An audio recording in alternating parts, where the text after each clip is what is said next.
All right, good morning, everyone. A few technical issues this morning, so hopefully we can make it through. Only half of us have our devices working, and so we will be voting by hand today. So today I get to recognize an individual who is in the GM row there, Miss Caroline Palmer, who is attending her last meeting with us. And I don't know, has it been 8, 9 councils that you've seen go through at least? Probably none as ugly as this bunch, but anyways. So you've seen a lot in your time at the MD, and from this council, we want to thank you for being there and for all that you've done. I know that from the talks that we've had that you have put your heart and soul into the organization, and that it meant a lot to you. So we just want to wish you the best of luck. Enjoy some of that time in the backyard. You do have a beautiful location there, so we send you on your way. And I don't know if what's happening for the rest of the week, but I'm sure we'll talk again. Okay. With that. It's a regular meeting of the council today, Wednesday, July 28th. We'll call the meeting to order. You have before you the agendas. Are there any additions there? Mr. Evie, I have an addition to that agenda, and it's discussion of the nuisance bylaw. Okay. And I think we'll throw that under probably Environmental Protective Services as they manage that one, I'm thinking. Yep, we can do that. 7.1.3, nuisance bylaw.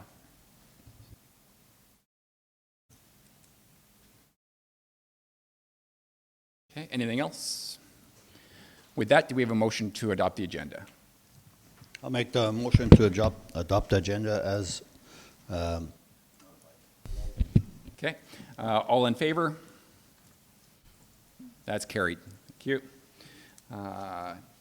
The minutes for the regular meeting of council for July 14th. Any errors or omissions there? Mr. Eve, seeing none, I'll make the motion and we approve that. Okay. Oh, Councillor Fadeev? Yeah, sorry, Mr. Swigert. Regards to the... Sorry, I put on my mic. One sec. So it was motion 21-476, moved by Councillor Swigert in regards to the, is that the way it was written? I'm not sure about the MD peace officers performing their duties on secondary and primary highways. Furthermore, the council approved the public safety take on the responsibility of enforcement on primary, secondary highways. Mm-hmm. That was the only thing that was kind of, just the way it was kind of worded. Take on responsibility versus have the ability to enforce. Is that the exact wording of the motion? Yes. Okay. Okay. Not the same thing, but different.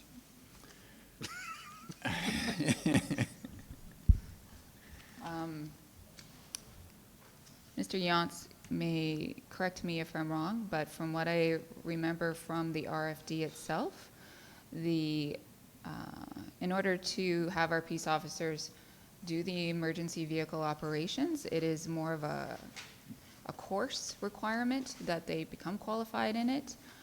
I'm unsure if it needs to be a submission to the Solicitor General directly. Yeah. It does? Okay. I think what Councillor Fadeev is saying, the motion kind of sounds like they're taking over responsibility for that, and that wasn't the intent. It was the, yeah. Okay. Right.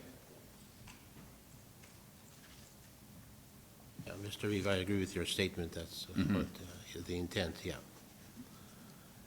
It was meant they have the ability to go there, Right. but not to be on duty there all the time. It's just to, as they're moving around to the MD roads, then they have the ability, if they catch someone then.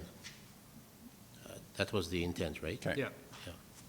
So, So- Mr. Reed, would you prefer the same wording as 7.1.2, which is that council directs administration, actually it would be to seek enhanced authority for the MD peace officers from the Solicitor General related to emergency vehicle operations? Would have that have been more Mr. Reeve? appropriate? Yes, Mr. Seal. Thank you, members of, the Reeve members of council. As what you're approving is the minutes, is there an error in the minutes? If council wants to revisit the motion, that will have to be done through the procedure bylaw in terms of reconsidering or redoing or relooking at the issue. But right now, we're approving the minutes, and is it an accurate representation of the minutes that was the motion that was made and approved by council? It wouldn't be appropriate that we change that motion now, because that would then have to come back on the agenda as an addition to the agenda to revisit the entire issue. Yeah. Okay. Yeah, if that's the way it was written, then yeah, we let it go as is. Yeah. I think. Yeah, Mr. Yons knows the intent anyway, so. Okay, so we had a motion to approve the minutes as is then. Any further discussion? Ben. Okay, all in favor? Who's Ben? That's carried. Thanks. Okay. We have no public hearings, no delegations, any business arising from minutes? Nothing? Okay, into new business, environmental and protective services.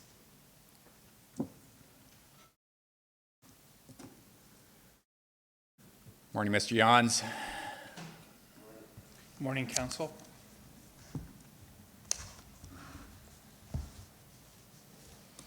Any grasshoppers in your pocket? There are a few grasshoppers out there. I did some traveling around the MD yesterday just to see what was up, and there's lots of grasshoppers.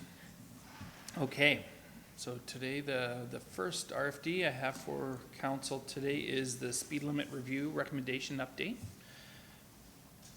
So the MD Council adopted the speed limit policy on May 27, 2020, giving the administration direction to collect the current speed limits throughout the municipality. The data collected showed that there was an opportunity to change speed limits in various subdivisions and roads throughout the municipality. Numerous proposals have been discussed, and final recommendations are now ready for consideration for Council. On the June 16th meeting, Council gave direction to administration to bring back the recommendations on increasing speed limits on the approved engineered roads to 90 kilometers. Also, what's being brought forward today are a few recommendations on decreasing. I believe there's 3 decreases that administration is recommending. So, the recommendations being presented to Council are illustrated in Appendix A. So we go through each one.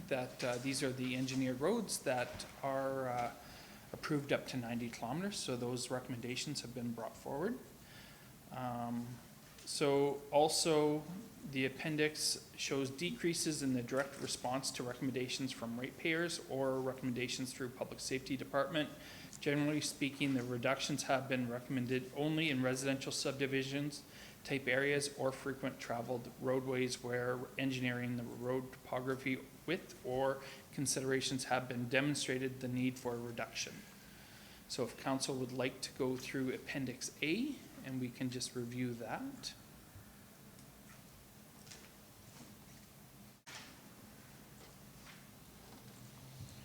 Mr. Reeve, My comments to most of those were, I'm in agreement with that, and it's interesting reading it, going from 80 to 90.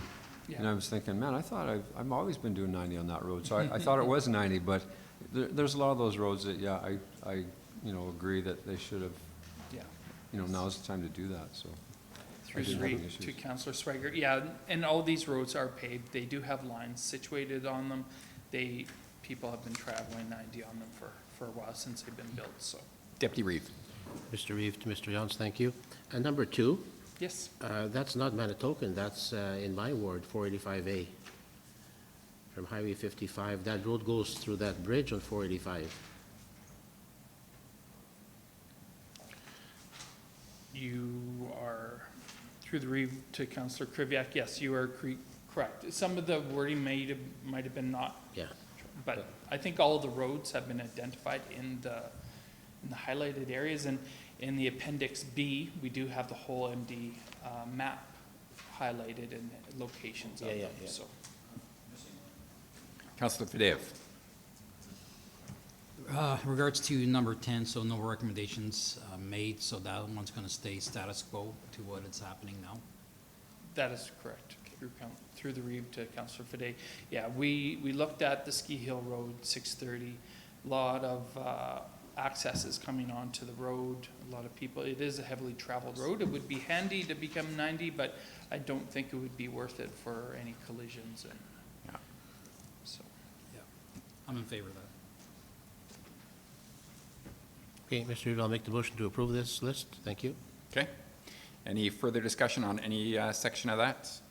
Mr. Eva, it's kind of a bit of a different discussion, but when I see the term franchise up there, what comes to mind is, of course, it's a highway past franchise, but it's a 70 zone, and it's always, you know, bothered me that you got Ardmore and Fort Kent, these areas where you got lots of folks, you know, at Ardmore, like crossing highways and stuff, and it's still 100, they won't slow it down to anything, and we ask, and no, it can't be done, right? But yeah. here you have franchise at 70, and other areas that, again, we've had this discussion, but I guess the province doesn't want to listen. Well, it is surprising because we've had some other speed changes take place on Highway 28 here in the last couple months, and down to 80, and it's not even an intersection, and certainly not as busy as the Ardmore or Fort Kent intersections. So, maybe. Yeah, Mr. Reeve, even Ashmont, they slowed it down to 80 clicks there too. Yeah. So, Yeah. Okay. So that, again, you know, that would be something we could bring up again with the transportation minister, or the, transportation minister. Yes? Just one more comment. So in Appendix A, for the decreases, under 24, are we still keeping, so from 428, just past Hamlot Estates on Township Road 624, there's a 60-kilometer zone. That's still going to be maintained, Yes. right? That'll still be 60. Okay. So with the new program that we're having with the speed reductions that people are used to, are we going to have soft reminders telling them that there's a new speed zone, like the little signs that say, you know, new, that are happening out there, or I hope we're not going to use those speed reductions as pulling them over and giving them a ticket as a reminder. Yeah, through the reeve to Councillor Fade, yes. So right now, our process, once this is passed, we'll have to change our bylaws. So we'll have some time to educate people, to put some signage up to say that there's going to be some increases to reducing. I can't see this happening until for a few months at least, and it'll give people some time to adjust, to know that there is going to be some changes. So, and there then, after that happens, there'll still be some education. We won't be going out there to write tickets, easy tickets. You know, people have to adjust. Thank you. Mr. Eve? Yeah, go ahead. Just a question of, again, well, I guess this will be repeating what you said before, but the subdivisions, a lot of those subdivisions will be reduced, are they, to 40? Yes, Okay. through the reeve to Councillor Swiger. Yes, that was approved in the June meeting, that all subdivisions will be reduced to the 40 kilometers. So again, that will, once we get our bylaw passed, this will give us some time to get some signage out to start the education process. We'll work with transportation utilities on the signage part, and we'll start changing it over slowly and getting people. Okay, thank you. Okay, anything else? Okay, we have a motion from Deputy Reeve that approves the speed limit review recommendations as presented, and furthermore, that the council directs administration to update the associated municipal bylaws as required. Okay, all in favor? That is carried. Thank you. Okay, next item is Club Route. Club Route. Okay, so thank you. At our previous ASB meeting earlier in July, it was discussed about the changing club route policy coming back from the Alberta Agriculture. Their best management practice has now changed to reduce the rotation. Their recommended rotation from 3 years down to 2 years. Why the change is, we all know that clubroot has expanded throughout the province. It's going to be a hard disease to slow down. We put in mitigating factors to slow it down within the MD. We wash all of our rental equipment. We do ask all of our farmers to knock off the dirt when they leave the farms or their fields, and try to reduce the contamination from one field to another. We have seen, I think it's relatively slow spread throughout the municipality. Last year we had 2 increased cases. It has slowed down. We have done the education. Most farmers do plant a resisted variety. But it's a financial cost to these farmers if they're only allowed, if they do have a positive case, that they're only allowed to plant canola back in the 4th year. So by changing our policy to follow the Alberta Agriculture Best Management Practice, the Canola Council Canada Best Management Practice of doing 3-year rotation, making sure that still farmers are utilizing the seeds that will be resistant to clubroot. We felt as the Ag Service Board that we would fall in line with them and reduce that. So, For the non-farmers on council and the public, can you explain rotation and why that takes place? so the reason for rotation is with clubroot or with canola in fields, if you have canola, the clubroot spores will go onto the roots and then they can multiply. So those spores will multiply into the billions with these plants being there. So if you have a resistant variety, it still may happen, but it only may be thousands that those spores will then expand and then spread throughout the field. Instead of having a field that's 50% clubroot infested, you may only have 5% of the field clubroot infested, and you may only reduce your yield by 10%. If you don't have that spore load in there, it could be devastating to these farmers. So us, by having, when we identify those fields to have clubroot, we put that rotation on or say that, hey, you can't grow clubroot within 3 years. That spore load in that field will decrease to very low numbers where they can then grow a crop again. So if those farmers chose to grow a field during that time period, well, then we can ask the farmers to destroy that crop, and which would be kind of devastating to that farmer also. But this, by changing our policy, will allow these farmers to grow canola in 1 year quicker. So we know that canola are cash crops in our region, and this is the bread and butter. So we don't want to be kind of our policies to financially harm our producers, but we feel that if we put in enough steps, we'll still protect our agricultural land and hopefully still reduce the spread of clubroot to other farms. So. Okay. Questions? Okay. Seeing none, do we have a motion then? I'll be happy to make the motion to ask that we pass this new policy. Okay, that council adopts policy number 5A.014, control of clubroot disease in canola policy. That's a mouthful.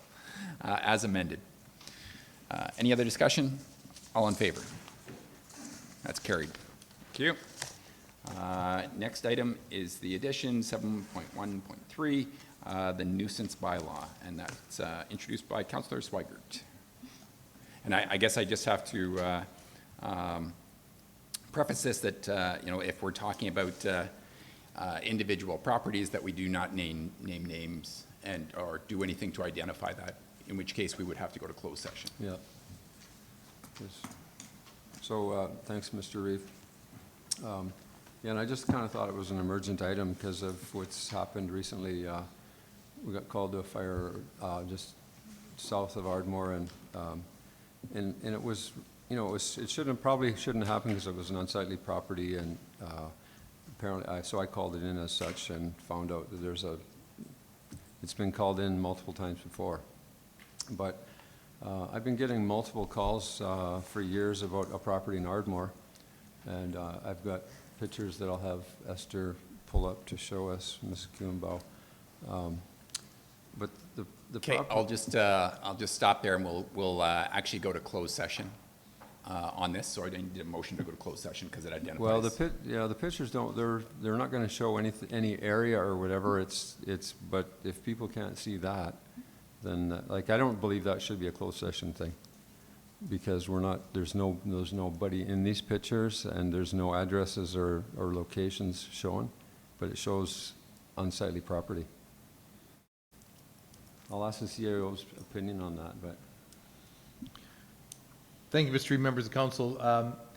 Frankly, I think there's an argument both ways that it could be done in public, but the fact is that any local knowledge of that piece of property would very quickly lead to knowing who is being discussed.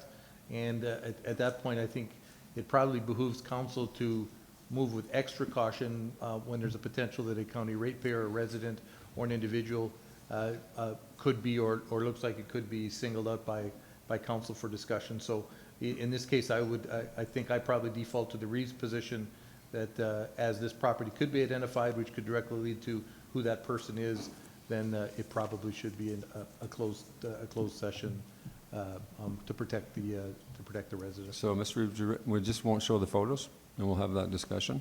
Sure, yeah, you can, without the photos, you're fine.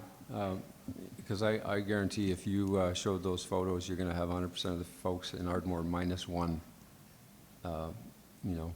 but anyway. So apparently, and I've, through discussions with Mr. Johnson, the CEO, come to my attention that our bylaw for nuisance or unsightly properties is in grave need of updoing and updating. I think it was 1980 or 82 or 88 or something. So that was kind of the general discussion, and I could talk about that property in Ardmore, but I got calls this morning too, because now there's a generator running continually because they have no power, they have no electricity. There's a bunch of multiple code violations that apparently we can deal with, but I don't think we've quite got there yet, and it needs to be cleaned up. And there's been multiple violations in the past and multiple cleanup orders, and it's just ongoing. And it kind of relates to the property south of Ardmore and another one in Ardmore that's also related, causing the same problem. So we need to have the CAO and his staff take a look at this bylaw and do some updating to it. So you've all got a copy of it. It was probably written on a typewriter because it's so old. And yeah, so I'd ask council to take a look at that bylaw, and then we'll probably have future discussions and when the CAO has time to go over it. Okay. Do you want to make that motion that we bring back this bylaw discussion? Yeah, for sure. So I'll bring back a motion. I'm not sure, maybe the CAO could suggest, because I think we need to direct administration to bring that bylaw back to us with changes. Yeah. So I'll make that motion. Okay, Mr. CEO? Thank you, Mr. Reed, members of council. Yes, so when Councilor Swigert called me yesterday, I hadn't actually, since I've been here, looked at the nuisance bylaw. The nuisance bylaw was 1980 bylaw, and as such, the only group, according to the bylaw, that could direct an unsightly is council. 3.5, for example, if the council considers it necessary for the prevention, the abatement, et cetera, et cetera, et cetera. So now most nuisance bylaws or unsightly bylaws now give Peace Officer Corps the ability to determine whether it's an unsightly and move from there. So I think Councillor Swigert's, what he just said at the end of direct administration, to come back with a new nuisance bylaw. I think there's a couple of bylaws that we should be bringing back, because the other issue, for example, that Councillor Swigert mentioned this morning, a generator operating on the property. As I've gone through the noise bylaw, it's silent on that. There are some very vague references to if noise is generated from a property that could be considered, but we don't define what noise is. We don't talk about barking dogs. We don't talk about other things. And I know there have been some issues throughout the municipality with noise-related issues, both in the hamlets and in other areas. So if I could ask council to give some consideration to having the motion not just indicate the nuisance bylaw, but also the noise bylaw, and I think those are two that probably could come back, because they have some connection to each other. Okay, Councilor Swigert, you want to add that into your motion? Definitely I will, and I'll just comment. And I realize this is it's an urban community, so to have to put up with a generator running continually because the folks don't have power or gas, like, it's not a third world country, so I'd love to see that noise bylaw changed. No one minds a generator running for an hour or something if you need something done, but not continually. And through the Reeve, to Councillor Swigert and the rest of the council, it's entirely likely that the new bylaw will come back as a single bylaw, which would be I don't know exactly how we'll title it, but it's quite common now in most municipalities where all of these bylaws, nuisance, traffic, noise, are all incorporated in one bylaw. And that will give peace officers certain authority to do certain things. For example, the question's been raised recently regarding the use of engine retarder Jake brakes. We don't have the ability, even in our noise bylaw, to regulate that or to have any enforcement on those as well. I went this morning with Mr. Bespolko through our noise bylaw, and an engine retarder would be, regardless of what signage we put up, an engine retarder would be allowed to be used. So what we'll do with this motion is we'll come back with an incorporated bylaw that will talk about noise, unsightly, all of those things, public disturbance, so we're happy to take that direction with council. Okay. Any further discussion? Okay, sorry, do we have that motion down? We're good?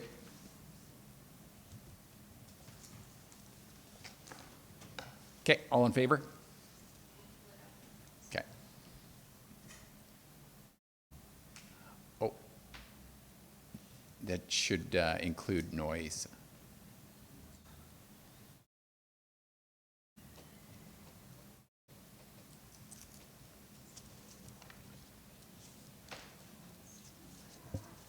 Mr. Eve, I wonder if it should include, like, as the CAO mentioned, there is a noise bylaw, which it should include, but there may be other bylaws that you mentioned that maybe could have been included, which is a traffic bylaw within hamlets, within subdivisions, maybe. Through the Reeve, Councillor Swigert and to the rest of the council, absolutely. We'll look at all of the bylaws, which would be, public service bylaws, and see which makes sense to put into a single bylaw, and we'll bring those back. This is not, we're not going to recreate the wheel. There are plenty of these bylaws in other municipalities. This should be a fairly simple task in terms of creating the bylaw and bringing it back to council. This is not, Okay. yeah, there's lots of examples. And Mr. Reeve, while they're writing that and we're reading it, I'll also ask, though, what is the MD doing? What will the MD currently do with the issues that we've got in Ardmore? And maybe Mr. Yance can comment on Okay. sort of what they are doing, because I know residents would love to hear that something's been done. Sure. So yeah, what we've talked about this morning, the three properties in question, they all have orders, or they all have some action on them as we speak. On one of the properties, there's not much that can be done at this time because of the fire investigation from last week. That's still ongoing, but they are keeping on top of that one. The one that was dealt with yesterday with the fire authority, the file was started last week on that property. We do believe that they all kind of connect to one another also, but yes, action has been taken on all three sites. On probably the first site, they did do a cleanup. They did get satisfaction from the peace officers, but I believe it was the following day I think they did it out of spite and dirtied up the yard again, just to, it's from this resident, it's very challenging, and they obviously know the rules and what they can get around the rules. So, but all three are still in current action, and there is not going to be any give on any of the timelines. Okay. So Okay. because it is known. That's a promise. Okay. Yeah. Councillor Fadif? So you don't need a motion from council to deal with this then, as per bylaw? No, According to the Director of Public Safety, they are able to action all of the items under their current rules that they can go by, so. Okay. Thank you. Okay, that one was carried. Next item, we're into planning and community services. Thank you.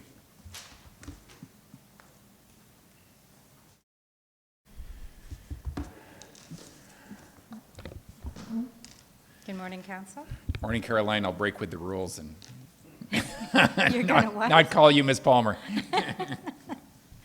So we have before you the bylaw 1773, road licensing.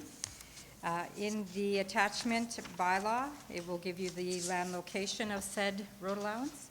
So administration is requesting second and third reading for the bylaw, authorizing the MD to enter into an agreement to license a road allowance in accordance with policy 4A007, licensing of road allowance policy. Notification of proposed road allowance licensing was mailed out to utility companies, potentially affected stakeholders, and adjacent landowners within a deadline of June 11 for response. No referrals through correspondence or communication has been received regarding this application. So before you, we have administration's recommendations that bylaw 1773, being a bylaw of Municipal District of Bonneville, number 87, to grant a license or permit for temporary occupation or use of a road allowance be given second reading, and that bylaw 1773 be given third reading. Okay. Any questions on this one? Councillor Swigert. No questions, Mr. Reeve. I'll just make a motion for second reading. Okay, thank you. Any discussion on the motion? Okay, all in favor? That's carried. Do we have a motion for third reading? Councillor Duchesne, discussion? Seeing none, all in favor? That's carried. Thank you. Next one, 1774. Stuck.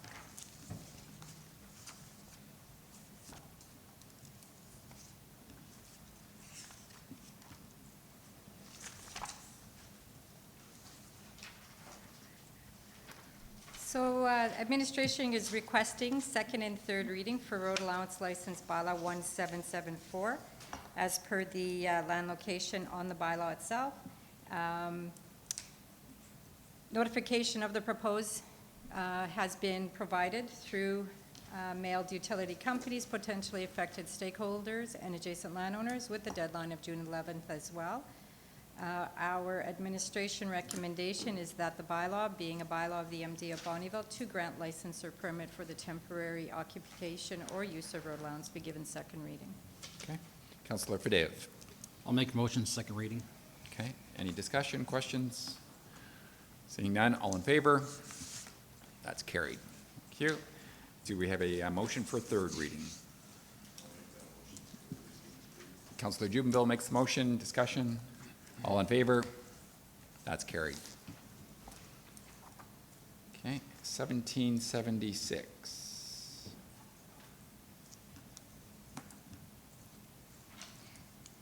I'll just go ahead here, I'm stuck on the voting part.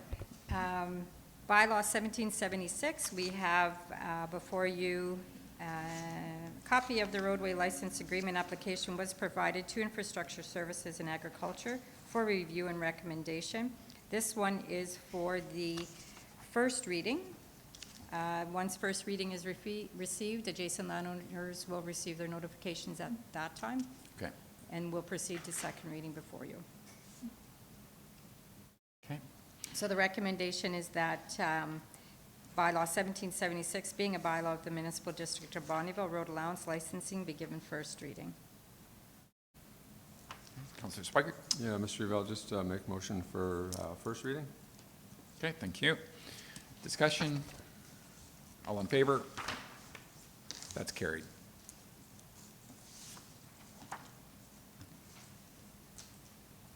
Okay. 1777. Administration is seeking approval for road allowance 1777 for first reading. Adjacent landowner notifications will be provided once first reading is received. And recommendation from administration is to proceed with bylaw 1777, bylaw of the MD of Bonneville, road allowance licensing for first reading. Okay, thank you. Discussion, questions, motion? Mr. Reeve, again, I'll make motion for first reading. Okay, Councillor Swigert makes the motion. Questions, discussion, all in favor? That's carried. Okay. Into the subdivision policy. We have policy 3A014 before you for the subdivision policy. To help clarify the formal process of subdivision applications, administration is proposing that a policy be put in place specifying the application procedure as well as the requirements for applicants and developers when preparing an application. The policy establishes to provide administration and subdivision authority, approving authority guidelines for processing applications in a consistent and timely manner. So before you, administration's recommended action. It was provided to the policy committee of July 20th. And we have before you the recommendation that council adopts policy 3A.014, subdivision policy. Okay, questions on this one? Councillor Swigert. Yeah, Mr. Reeve, my only concern was that we'll look at number 7. So where water and sewer services is available. We've had discussions in the past, like big subdivisions around Moose Lake where they're so close to municipal services that we could tie them in, and this says that they would be responsible, and I'd agree, I guess the owner should be responsible, but the MD could be responsible in that we could actually have discussions about off-site levies or taxes or whatever to help, put in services like that for a major subdivision. Discussions about pollution on Moose Lake and that sort of thing. We've had lots of discussion in previous councils about, sewer and water systems tied into municipal services so that people don't have to rely on septic fields and wells and that sort of thing, right adjacent to a lake. So I like the policy. I just wonder though if there should have been a little bit more thought about, how the municipality could get involved in sort of helping fund, because we can apply for federal grants, municipal grants provincial grants that homeowners probably can't apply for. So maybe some thought. Mr. CEO. Thank you, Mr. Reeve, members of council. I think there's 2 questions for council to consider. And at some point in the very near future, we will be having a workshop regarding property water for existing subdivisions and existing properties. Number 7 is really indicative of a new development, and it's my position, administrative positions, that development should pay for development.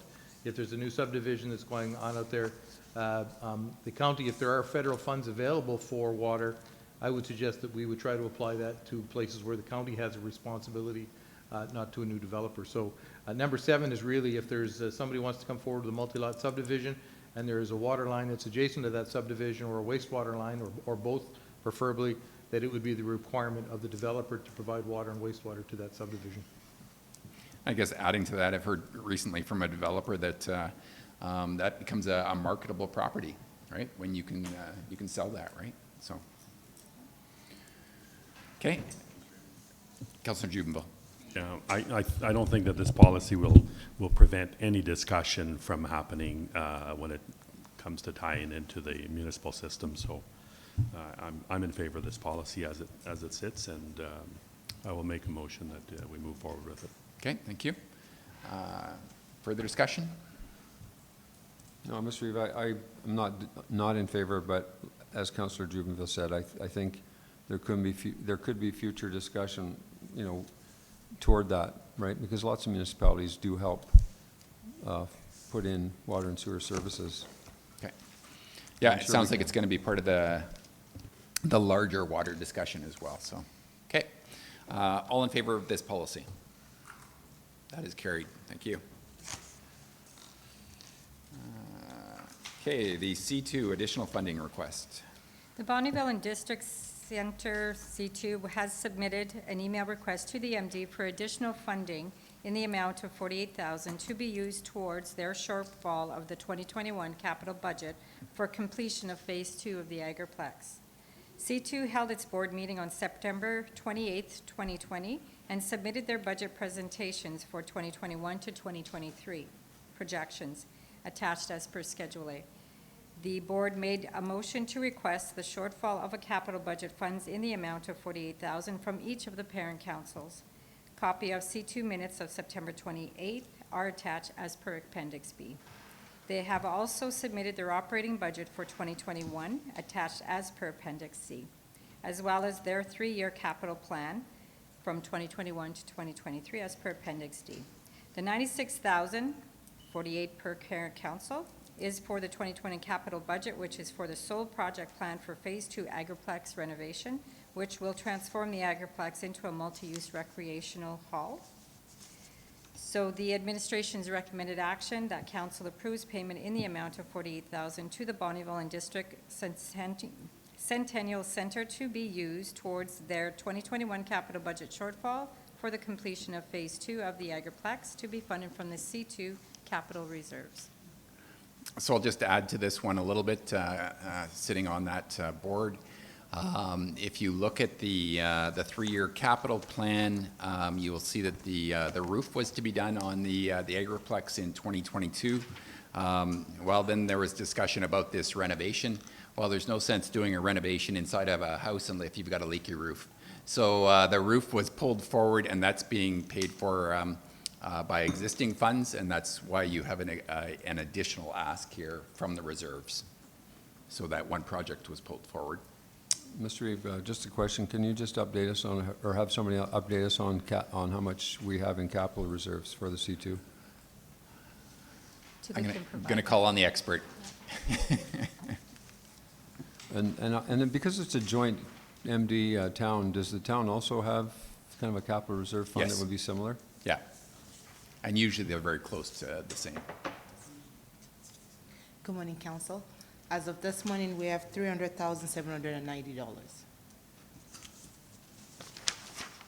Thank you. Thank you. Thank you, Philip. So, Mr. Reeve, I'll make the motion to Okay. fund the shortfall. To approve payment in the amount of $48,000 to the Bonneville and District Centennial Center to be used towards the 2021 capital budget shortfall for completion of Phase 2 of the Agriplex renovations from the capital reserves, C2 capital reserves. Okay? All in favor? That's carried. Thank you, and that's all I have for you today. Okay. Thank you. And in my reports, I'll talk a little bit more about the renovations going on there. Okay, 10:20. Okay, corporate services.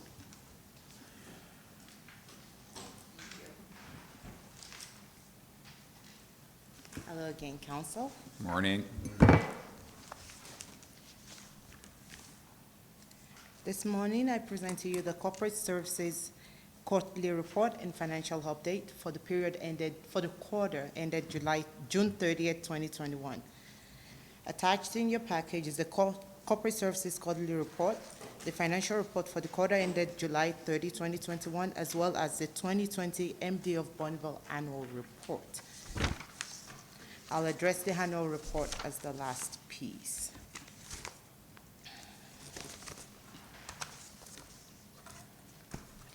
Appendix B to the report shows the brief financial report for our department. The statement of operating surplus or deficit compares the operating revenues and expenditures to the budget. As at the end of the quarter, the expenditures represented 34% of budgeted operating revenue. Also provided for you is a listing of what the budget's had, what the actual amounts incurred today, and what our variances are to date. And I will go over some of the variances. Stephanie, can we please have the report itself, Appendix B, on this one? Thank you.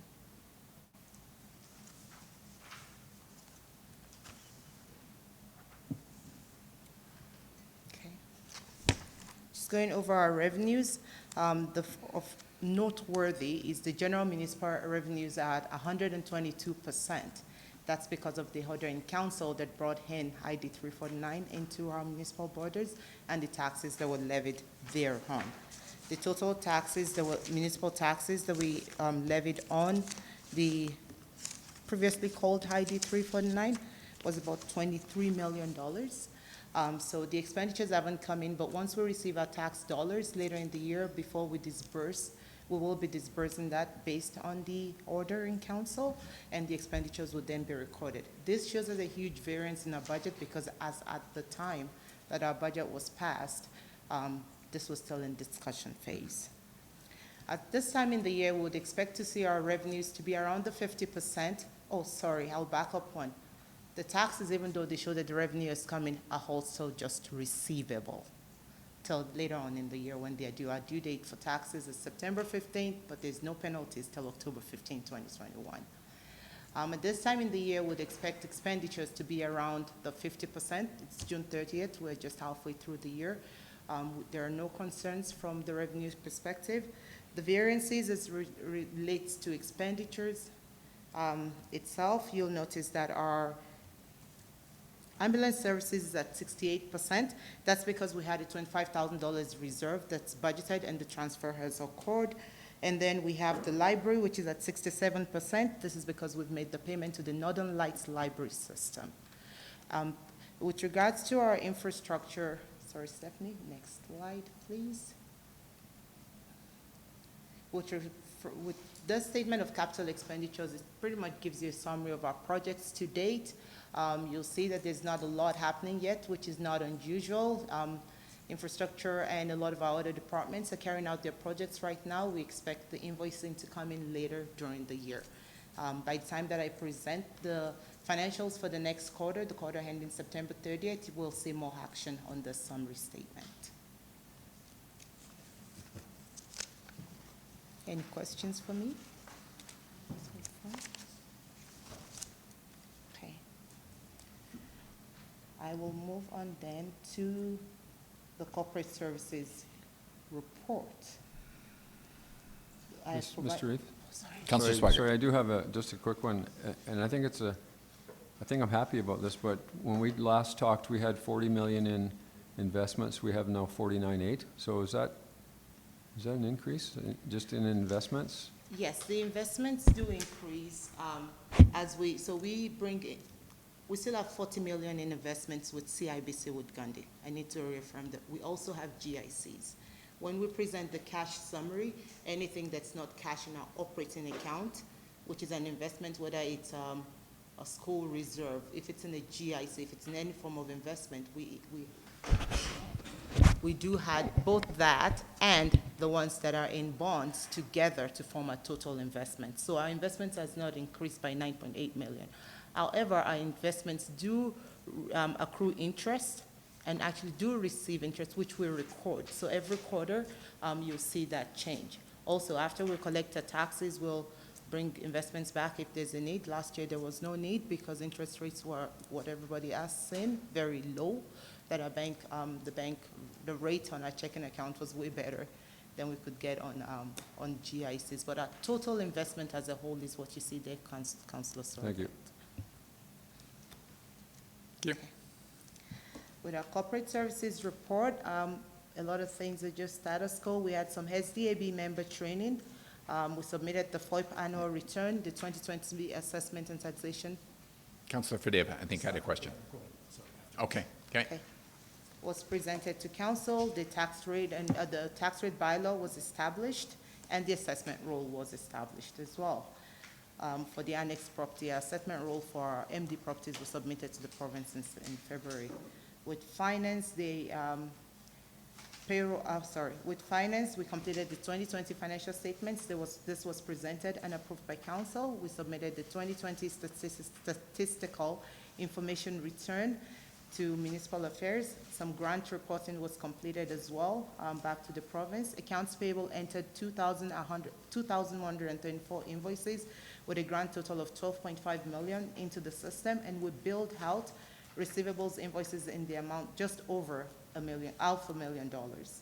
The payroll department processed payroll for all our employees, which is MD employees, the BRFA, and the C2 center. in every month this quarter. Human Resources facilitated the recruitment and hiring of 60 employees and processed 13 terminations, which this includes retirement, resignation, and other.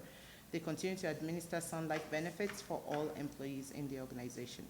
Our IT department resolved a total of 525 help desk request tickets.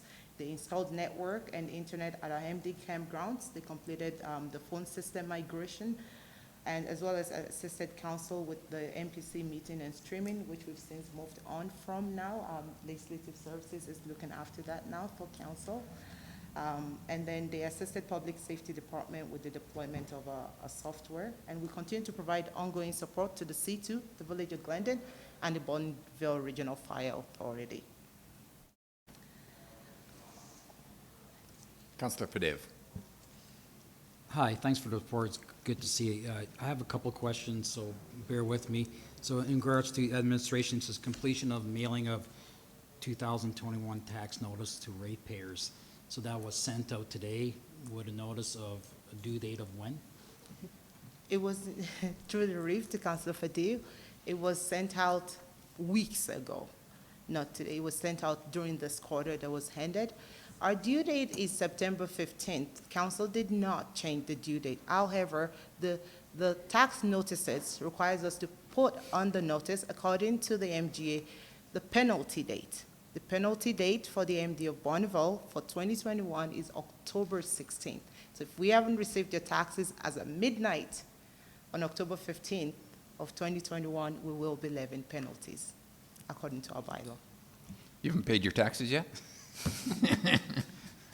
Thank you. So now in regards to the financing part of it, so it's the payroll department process payrolls for MD, BRFA, C2. Now, how are we paying for those hours of man hours that we're putting into that?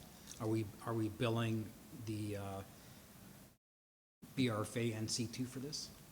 Through the reef, yes, we do bill them. So part of the accounts receivable that I also told you for the quarter of 530, about just over $500,000 is the invoices that we sent out to BRFA and to the C2. So we bill them bi-weekly we bill them as we process their payroll based on the hours. Okay. Yeah, there's a fixed agreement in place on the hour, on the rate that we charge. And the last question is probably the same thing with the IT end of it as well? Through the Or- reef, yes. Is that right? Okay. Thank you. Mr. Reef? Yes, Councillor Swaggart. So a question about airport expenses and airport revenue. I sat on the airport board for a while, and so maybe update me on revenue. So it's about 32,000. Is that a common revenue statement for the airport? And then the expenses, I'm not sure about the expenses because it says 34,000 for the airport, but that obviously doesn't include all the airport expenses. Through the reef, the revenue that we've taken to date from the airport as of June 30th is $32,508. That's the exact amount. I didn't quite get what your question was about the revenue. Well, no, I'm just curious, like the revenue is from landing fees and rental of something or whatever, so that's, I guess Leases. that's kind of common for, or are they making like 50 or 60,000 a year maybe at the airport? I think we saw it from sitting there, it was close to a break even. Was it? Yeah, on what services were provided. But I will ask though, the expenses, because those expenses can't include all the maintenance we've been doing, because I'm. No, the capital is not included there yet. It hasn't even been fully tallied yet. Okay, so those expenses are just kind of operating expenses for the airport in general? Okay. Which shows about 34,000 also. 34,742 through the reef. Just like I mentioned earlier, a lot of our construction projects are in progress right now. We are not likely to see the invoices and those expenditures recorded until the next quarter. We continue to pay them, but we usually find the July to September period is where we get a lot of our, just as the construction season starts to die down, is when we get the invoices for a lot of our capital projects. And even some operating projects where the maintenance is heavy in the summer months. They'll wait till the work is done and then start to bill us. Okay. Okay, Mr. Reeve, I don't see any construction or any expenses for the airport though in your report here. Okay, Or do I? Maybe I'm just missing it. I can look. Construction in progress may be under that, but I didn't see it. Through the reef, I'll need you to repeat your question, please, Councillor Swargat. What, you said Oh, you I'm just didn't- wondering where the expenses for the airport actually are, Oh, okay. because I didn't see them in your report. Okay, so Appendix B, under revenue, just like this airport as a department with 2021 actual of 32,508. Under expenses, there is airport with a budget of 92,200 and actuals of 34,742. Oh, no, but I'm asking about, because we've spent, I don't know, a couple million on the airport, but I don't see that. Would that not be under, Yeah, that's a Construction- capital expense, and it hasn't been allotted yet. Some of these expenses that have been brought forward would be utilities and, Okay, so through the reef to Councillor Swargat, the airport falls under infrastructure. okay, so where do I? So when you go in that? into, sir? Okay, I thought you were speaking. Okay, so when we go to the third page under Appendix B, just like it doesn't specifically list drainage or any of those other things, it will fall under infrastructure when the expenditure, and you'll see that infrastructure already has expenditures of 1.7 million in construction in progress to date. So airport is part of our infrastructure department, and from the capital expenditure side would sit in there. If you are requesting for specific airport expenditures to date, we can provide that information to council. Mr. Reeve, I think it would be good, though, in our budget somewhere, to just break that out. so Mr. CEO, I think, has lots of updates on that. Yeah, I think, Mr. Reeve, members of the council, the question in terms of any construction project is, it won't show on a financial statement until such time the project is completed and all the finances are compiled for any particular project, whether it's airport or a particular road. So as the airport, the repaving of the taxiways, et cetera, is currently ongoing and hasn't been completed, the vast majority is completed, but it won't be until that project is completed where the finance department will actually sit down and calculate exactly what that expense was, and then that would show up in terms of a capital project report when projects are completed. Right now, the revenues and the expenses that we're talking about here are essentially operational. The other side of the budget is the capital, and those will be compiled when projects are completed. So to show you today any particular project, whether it's this project or let's say the Adventure Park is also not specifically on here for that reason. These are projects that are ongoing and haven't been completed, and the final reconciliation hasn't taken place. Councillor Shane. According to good business practices, I think we should have had a budget for those items before we went ahead with them. That's usually how. Council had actually approved $1.9 million for the airport. Yeah, so why are we looking for those numbers then, if we had that budgeted already? I'm just Because they're wondering, still being expended. should still be in the budget if we approve them then. It is. Under infrastructure? Mr. Reeve, members of council, again, from a financial perspective, they were approved in the budget. The projects have not been completed. So council approved the expenditure of 1.9 million at the airport for capital projects. The projects haven't been completed, so as a result, they don't show up in a financial statement.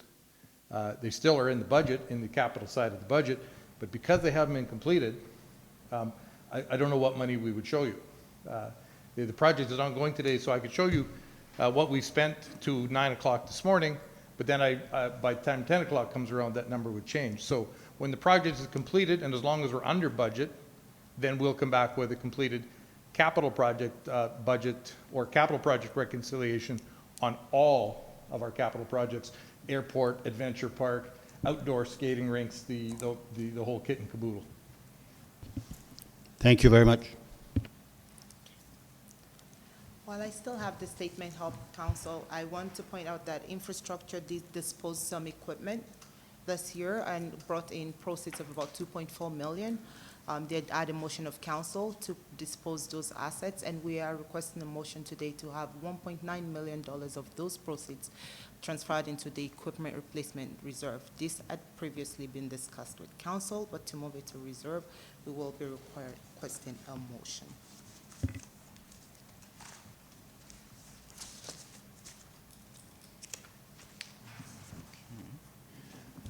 Mr. Eve, I'll make that motion. We'll have a couple motions coming Well, at just the the end. 1.9 million, just that one. Okay, I think she's asking for that now. Was she? Through the Reeve, I was speaking to it just to make sure that I did get it. That's Sure. not the order Okay. of it. Yeah, we've got a couple motions. We can take that one now. A motion to approve the 1.9 million to the equipment reserve, capital equipment reserve. Okay, any discussion on that? My only thought was, I almost didn't think we needed a motion for that, because what was the option? If we didn't make a motion, where would that money go? Yeah, Mr. Seo? Thank you, Mr. Reeve, members of the council. That was a discussion we had at the general manager table as well. And it's my position that reserves are the sole purview of council. So for us to automatically move money in or money out of reserves would, in my mind, require a resolution of council. As that money, as we are not replacing that equipment was equipment that we're not replacing. This is the capital equipment replacement reserve. And as that equipment is not specifically being replaced, council could take that 1.9 million and attach it to another project, to a different reserve. And that, hence the reason for the resolution is to determine that that's council's wish to put that money back into the capital equipment replacement. Okay. I think they've had lots of discussion. Sounds like a good plan. Mr. Eve, I'm happy with the motion. Okay, let's stick with the equipment replacement reserve then. All in favor of that? That's carried. Thanks. Okay, you have a report there as well. The 2020. That was by Councillor Swigert. Thank you. Carry on. Oops. Research at this, the other motion as well to accept the quarterly financial report and corporate services Sure. update. You didn't want to do your annual report first? Oh, I could do that, yes. Okay. Perfect. It's a glossy thing, you know, you should play it up. You got awards for it before. Yes. I have to say that I'm very happy to present to you the 2020 annual report. From my understanding, this is our first one. It just provides a summary to our residents of what we said we would do and what we did. How much we said we would spend. It provides information to our residents about the financial statements. I cannot take credit for this report either. This was a collaborative effort between all our departments and, most importantly, our communications team. All of our pictures, and they asked me to make sure that I tell anyone, and even the GFOA this, are not stock photos. They were taken by either employees or residents of our MD or our communications team themselves. So all of the pictures that you see in this report are local to our municipality, nothing from anywhere else. The report, thank you. The report takes a look at our organization as a whole, breaks down the financial statement to an understandable level, we hope, for our residents, and talks about our successes. In some cases, talks about projects that we started but didn't complete as well. That was what the goal of the annual report is, and yes, this is our first kick at it, and this is what we came up with. It will be on our website as well, and we have sent it out to council. It has the Reeves report, the CAOs, and yeah, a pictorial. There are some of our staff members in there while doing their work as well. So yes, we're very proud of this report. Yeah, no, it's an excellent source of information for anybody who's looking for some answers, and they'll probably develop more questions from it as well. So, okay, questions on that? Thank you. Okay, seeing none, we'll go back then, and we'll need a motion to approve your financial report.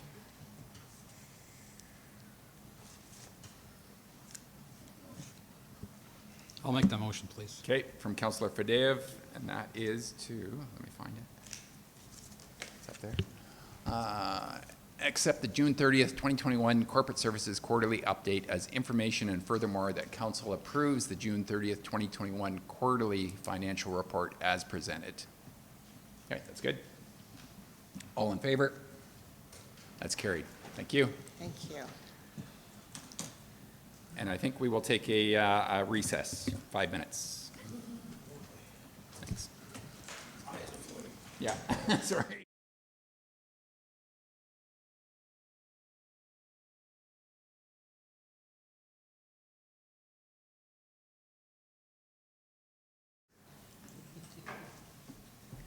Okay, we are back with corporate services still, and this is policy number 2A031, insurance requirements for the leased property policy. Okay. Policy number 2A.031, insurance requirements for leased property policy, is to establish minimum insurance requirements for leaseholders of MD-owned property. After this policy was included in the agenda, I was advised by the planning department as well that certain leases are now referred to as licenses, which we had some of those bylaws passed earlier. This policy provides clear requirements for minimum insurance coverage for any person or business that wishes to enter into a lease or license with the MD for buildings, grazing, or municipal road allowances. This allows the MD to proactively mitigate potential liability issues. This policy was reviewed and approved by the Policy Committee on July 21st, 2021. Attached in Council's package is the policy. So the requirements under the policy is that our leaseholders or licensees maintain at their own expense either commercial or personal comprehensive liability insurance with no less than $2 million limit, and to name the MD of Bonneville as an additional insured on their policies. Okay, this one has come through the policy committee. Right? Okay. Question from Councillor Duchesne. Yeah, so since we changed this from, to Director of Finance and Council, since we've changed this policy to a licensed property, is this what triggered this insurance request, our need? Through the REEF? No. We did have an insurance requirement prior to now. We just wanted to have a policy an overarching policy for our organization as a whole, so that we have a standard liability requirement. So this was not prompted on by planning. We do have some properties, actually buildings, that we lease out as well. But this covers anything that we lease out. And the road allowances were previously called leases. They're now called licenses. Yeah. And under the agreements, they are required to have these anyway. But this policy is just overarching and guides our organization as a whole. Okay, so we did, because, I didn't realize that you need $2 million liability for what we used to, what do we call it, a lease, or the last policy we had for the farmers to lease this for grazing or our road allowances. So will this be an added expense to these landowners that want to lease these small parcels of land? I think so. No, generally you just add it onto your policy. There's no additional charge for carrying those. No? Okay, I was just wondering, because I never seen that $2 million expense to the road allowance leasers, but, okay, thank you. Councillor Jubinville. Same question. I think that the $2 million liability now is pretty common, I think, for just about all farming operations. I think, pretty well standard. So it's not going to affect, these are questions that we asked as the, and we knew they would come back, and I think we warned Toulouse about it. But anyway, as far as it's a matter of putting a policy in place, and I think one question I have is our fire halls, are they leased to the BRFA, or is that totally different? Mr. CEO. I'll have to turn that question over to Mr. Yons. And while he's coming to the podium, I'd also add that not just for farming, the gold standard for insurance liability for the last 20 years has been $1 million.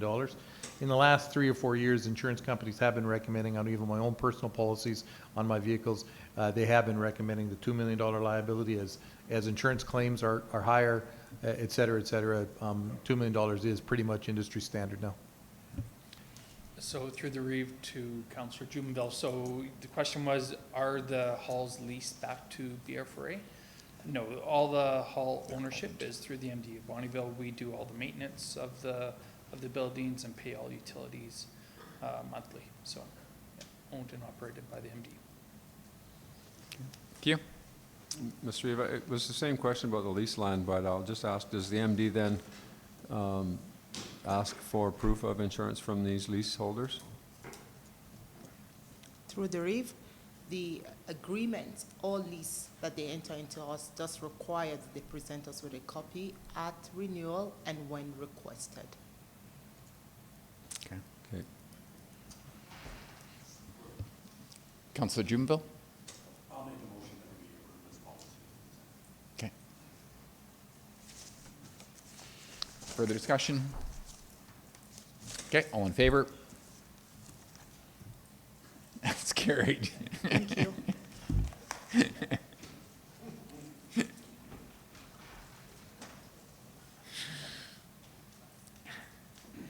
Okay, infrastructure services. Good morning, Mr. Bespelko. Morning, Mr. Eve, members of council. I'm before you today with a couple of RFDs, the first one of which is the award for an RFP for the heavy truck purchase. At the April 7, 2021 committee meeting of council, administration was directed to post the RFP for 5 heavy trucks at an approximate cost of $1.1 million.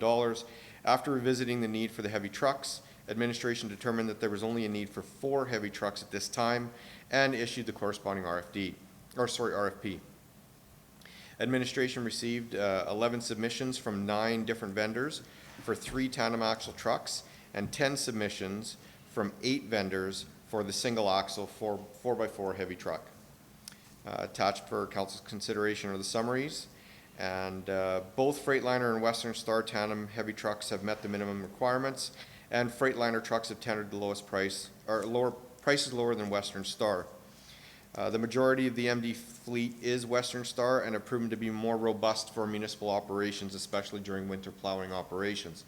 Operations is better stocked and prepared for service to Western Star vehicles.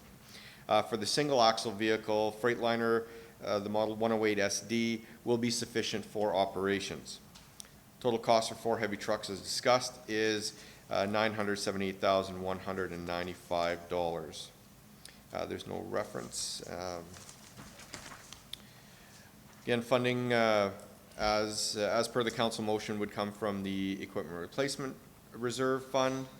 And administration recommended action is that council approve the purchase of 3 Western Star Model 4900 SF trucks from Commercial Truck for the tender price of $251,653 plus GST each, including the options listed, and 1 Freightliner Model 108 SD from New West Freightliner Incorporated for the tender price of $223,236 plus GST, including the option listed, to be funded from the Equipment Replacement Reserve Fund. Okay, questions? If not, do we have a motion to approve? I just have one question to council and Ryan, Mr. Bespelko. These trucks obviously must be rigged up to all your needs at that cost, right? Through the Reeve, yes, the tenders was pretty specific on what we needed, and they are going to be equipped for plowing and for box operations, so summer and winter operations, yes. Oh, okay. Yeah. Thank you. We've noticed that the cost of equipment has risen in the last 12 months, even from the last time we just got some budget prices from last November. They have increased, so, yes. Councillor Fadev. Talking about increases, like what have you seen? Like, is it like an 8%, 12% increase, or is it more than that? Through the Reeve, in some instances for equipment, we've seen increases up to 10, 12%, depending on what pieces of equipment we are using, but the demand for new vehicles is still there, but there's just no supply. Even these here, we will be waiting till January, February of next year to receive them. So the supply just isn't there, so the cost of them, people are paying the premium for them because they're just not available. Okay, thank you. Thanks. Councilor Jubenville. I'll make a motion to approve this. Okay, thank you. And that is the recommended action. Yep. Okay, thank you. Further discussion? All in favor? That's carried. Thanks. Thank you, Council. Next item, bulk septage hauling study. There was some good reading there. That got pretty in-depth. It was, I read 3 drafts of this, so yes. there's It many got fairly places in-depth. we could go with this one. Thank you, Mr. Reeve. So for this, administration was tasked with performing a study on the bulk septage being hauled to Ardmore Sewer Treatment Facility.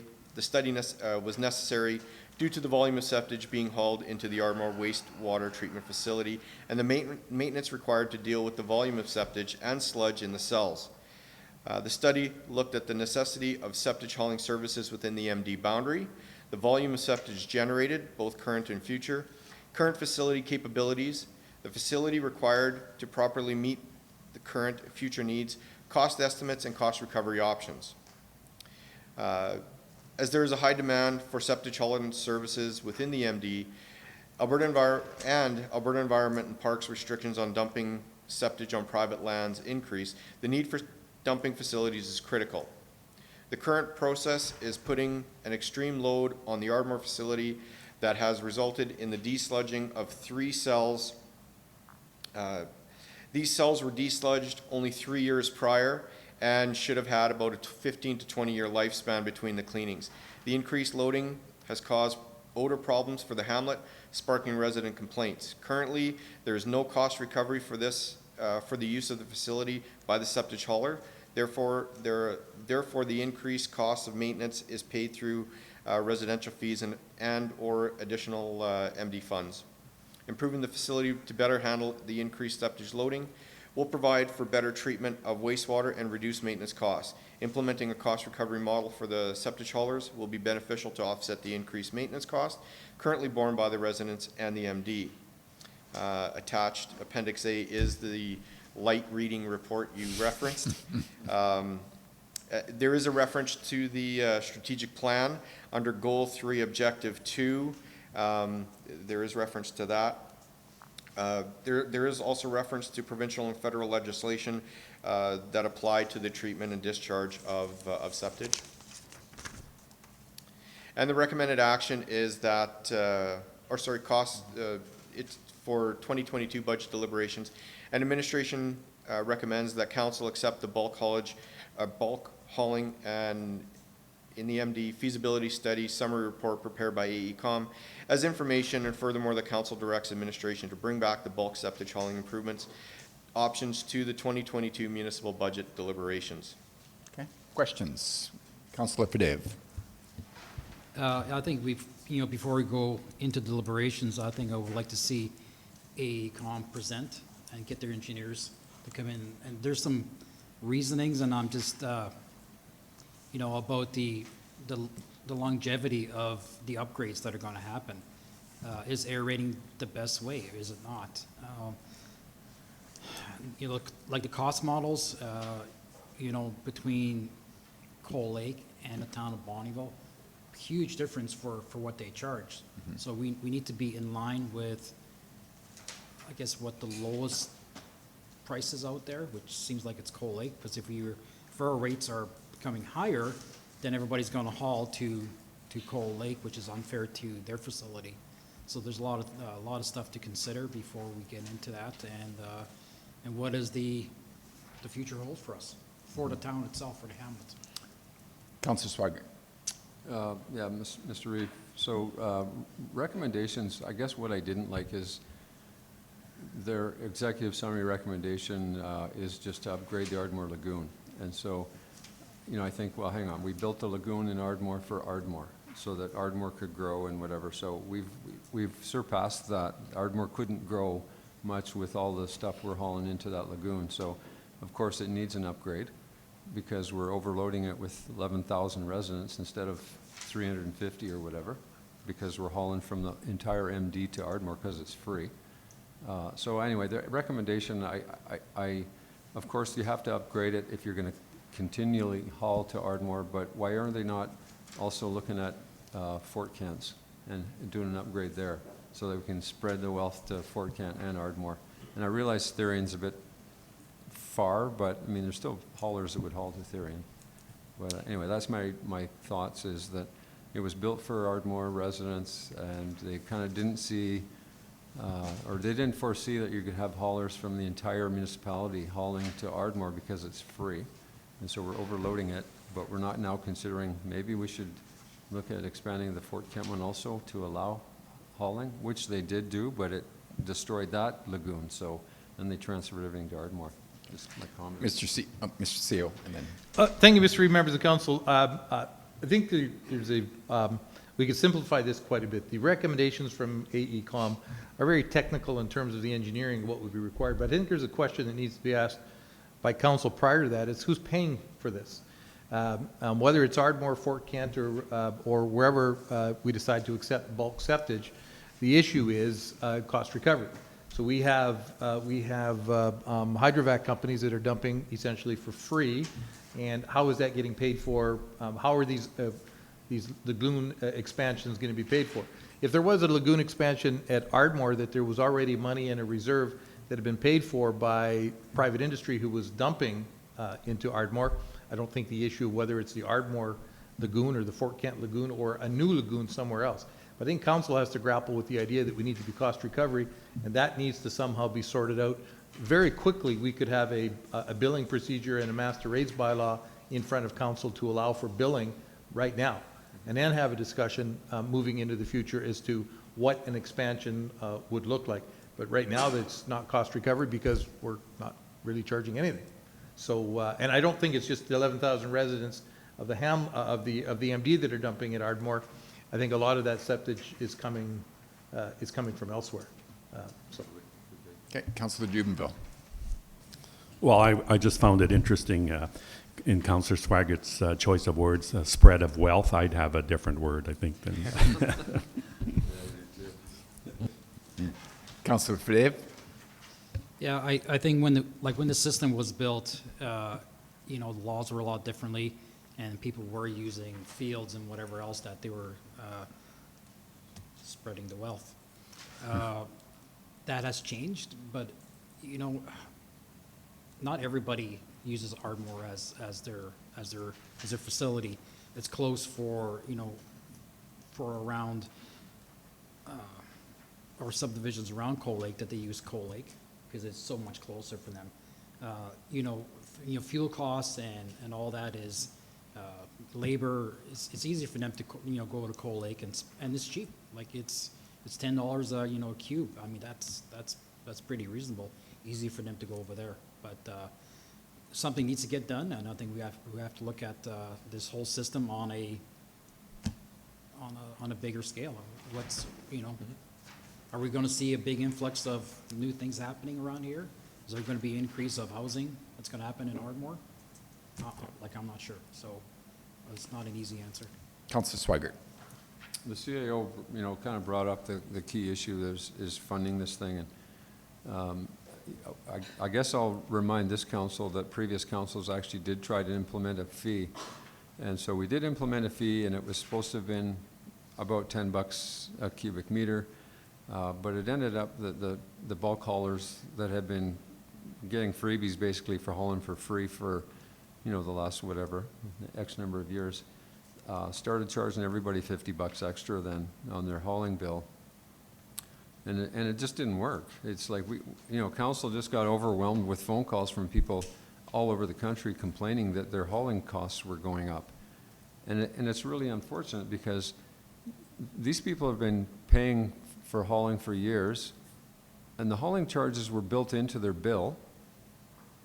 But then the haulers are coming to Ardmore and not paying that hauling fee, so now and then when we put the fee on, they're just gonna add it onto your fee too. So it's not fair really for anybody, but we do have to look at it. There's gotta be some charge. It's not fair to have these guys hauling for nothing, so. It's gonna cause us grief though, but we've gotta manage it, I guess. So, so a question for the experts. On your average acreage residential haul, you're looking at maybe a few, 3-4 cubic meters is what they would take from a tank.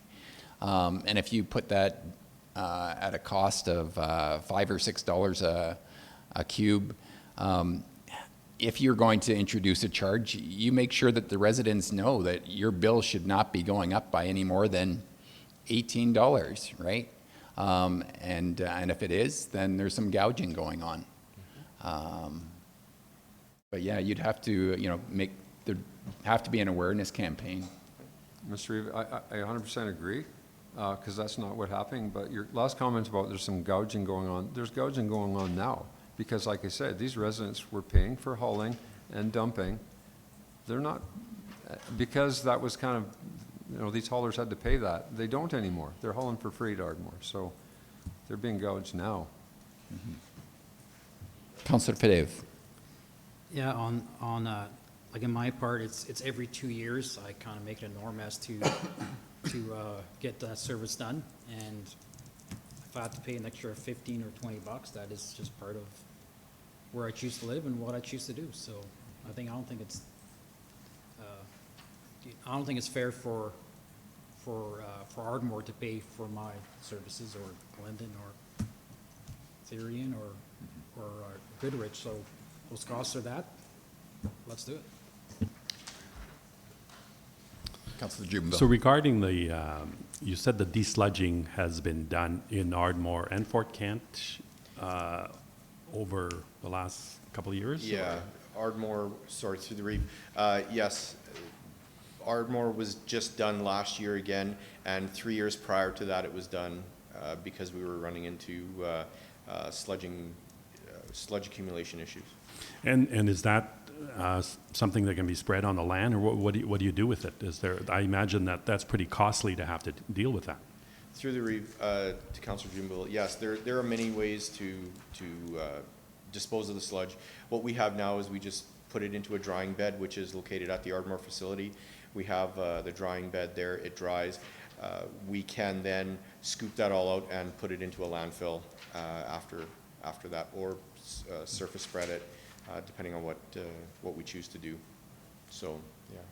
And if I may, further to Councillor Swiggert's comments, I think the report focused more on the Ardmore facility because of the footprint of Fort Kent being smaller, and we didn't have the room to expand in that location. Secondly, also if you're having all of these trucks coming in, it's easier to monitor one facility. Let's say you get a hot load that comes in versus two, and then you're only dealing with one, and then you also have you have a backup in the event that one goes down. There's always, you kind of build in a little bit of redundancy. You don't have two lagoons that have gone down. You only have one. So I think that was part of the reasoning why the focused on Ardmore, and also the costs associated with either A, mechanical facility, or B, creating a brand new lagoon somewhere else. It was just a little cost prohibitive. Just a question to clarify what you said. When you said you need two lagoons, so if one goes down, but you're referring to Ardmore though, not Fort Kent and Ardmore, because you don't allow commercial hauling to Fort Kent. Through the that is correct. But if Ardmore does go down and there still needs to be somewhere for this waste to go, we do have a secondary location that could be activated if needed for a short term. Okay. So, Mr. Reeve, just following up on the CAO's comments, I think we should have a quick discussion here about maybe asking admin to look into building of septic haulers to Ardmore. Okay, I think it's be covered in the recommended action, that it come back for budget deliberations. Yeah, because that would be revenue generation, which would pay for the cost of the service, right? So. Okay. Councillor Fadave. Yeah, and I think before we do add on a charge, we get in contact with the city of Cold Lake and find out if there's going to be any increases on their end later on, because they're putting in a whole new system as well for huge dollars, and how are they going to pay for it? So, I would hate to use the basis of $10 right now a cube, and then in a year from now they're at 15 or 20, which changes. So, but somebody's at a 1.2 to 1.5 million dollar cost for a non-mechanical system, that's a lot of money. Yeah. And if we're going to spend that money, I'd like to see it spent well and do some long-term solutions with that. And if I may, Mr. Reeve, further to that, this study is a high-level snapshot of what's happening today. If this project were to go through, there'd be advanced studies on, okay, what are the municipalities charging now? What is the actual costs that we have to recover for our rates, that kind of thing. So again, this is more of a high level, and at this point, I'm just asking that it, be considered for council or for budget deliberations for future budgets. So yeah, this is just high level. Again, I would love to see them come in next time on this. What I'm really interested in me is the Ardmore Lagoon loading end of it, number 3, where it says on future growth, it says, however, based on the 2% annual growth used to estimate growth of the MD to 2040, likely that the existing facilities may require upgrades to upgrading, so on. But then again, it tells you that the result is an increased service population of 50%. Those are big numbers, Yep. Is our system right now, is it adequate? Maybe. Through the Reeve, the report says that currently the system is operating within its limits for the current hydraulic loading. The organic loading, on the other hand, it's outside of its realm of organic loading. So the hydraulic loading is just the water going in there, and typically people, their household waste going into there. But when you get the concentrated loads of the septage, of the organics that are coming out of the septic tanks, that kind of thing, it is very, very concentrated. So that's the difference in it. That, like I said, the hydraulic loading right now is sufficient currently, but it's just the organic loading that is the issue that has to have advanced treatment. Mr. CEO. Thank you, Mr. Reeve, members of council. I'm very familiar with wastewater and wastewater management. The couple of things here that I think are important is to compare our system to Cold Lake's is apples to oranges. Cold Lake is going to a wastewater treatment facility. We're taking it to an outdoor lagoon. Lagoons are slowly going the way of the dinosaur in the province. Alberta environment is pretty reluctant and resistant to approve new lagoons, lagoon expansions. I think it is even possible that this council should give some considerations to whether we want to partner with either the town or the city in terms of eventually those lagoons going away and our wastewater through a wastewater line going directly to a wastewater treatment facility. I think that's going to be I think we should at least look at those as definite possibilities. The other is these lagoons. It could be as simple for council just to not allow bulk septage to be dumped in the lagoons as well. Those are all options. Either cost recovery or just the people have to go to either Bonneville or to the city of Cold Lake and save the lagoons for our purposes. So I think this is a much bigger discussion than just the cost recovery on dumping into Ardmore. I think there's a whole gamut of things that probably need to be discussed in terms of what is council's long-term strategy with wastewater and septic in the municipality, particularly as we also have some interest in discussing water provision in the municipality. Well, the byproduct of water is wastewater, and I think that also needs to be part of that discussion, because there may be other options that are long-term, more strategic than just continually expanding an exterior lagoon, which may one day run into regulatory issues with environment.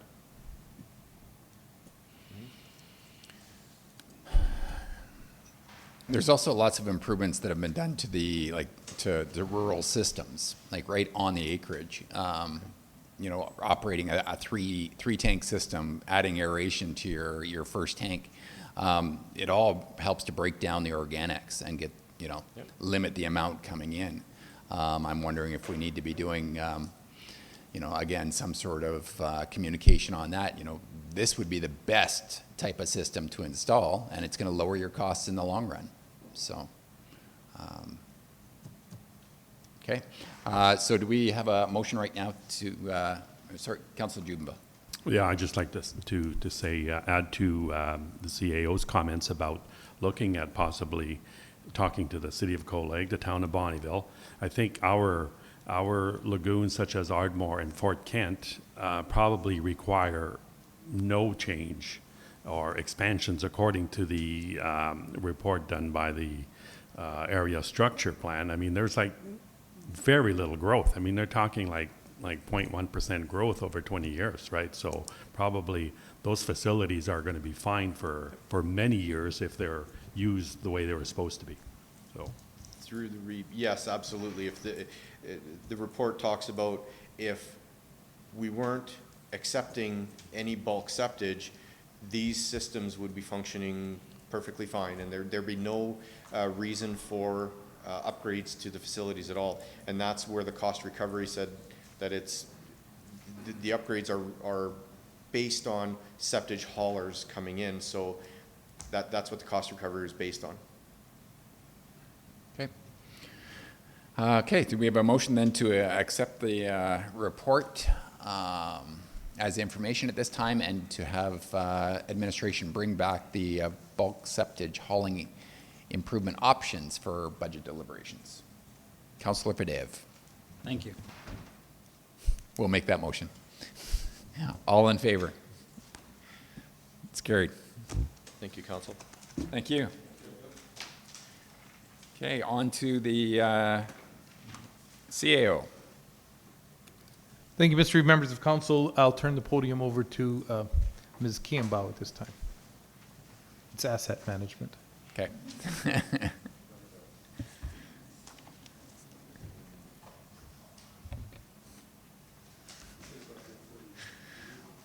Pardon? Oh, should have brought it to me, yes. Jeez. Good morning, council. Today I'd like to talk to you about municipal asset management and our initiatives to date. The MD of Bonneville uses several practices within each of our individual departments to manage municipal infrastructure due to the absence of an integrated municipal asset management system. To address this issue, back in July of 2018, Council approved a 5-year asset management implementation strategy as recommended by the senior administration at that time, including department management, and it is attached in Appendix A. Since that time, due to unforeseeable circumstances and other pressing operational priorities, administration has not initiated the strategy, but has continued its research in this area. With Council's reconfirmed approval, administration is proposing to now initiate the approved asset management implementation strategy. So just, I know we haven't talked about this in a bit, but asset management overall is a coordinated process of managing our municipality's assets and operations related to those assets in a cost-effective manner. It helps ensure administrative and operational accountability, as well as public transparency. Instituting a formal integrated asset management system is essential to the effective planning, maintenance, and operations of municipal infrastructure, both on a short-term and a long-term basis. It allows for the creation of more accurate projections of full life cycle costs, achievable levels of service, risk management, and future demand levels.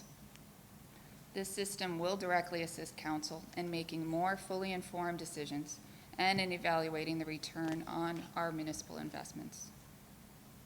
The MD 5-year asset management implementation strategy was created to achieve 4 identified asset management operational objectives identified by the senior administration team through a facilitated planning process with a contracted specialist, Hazimi Consulting.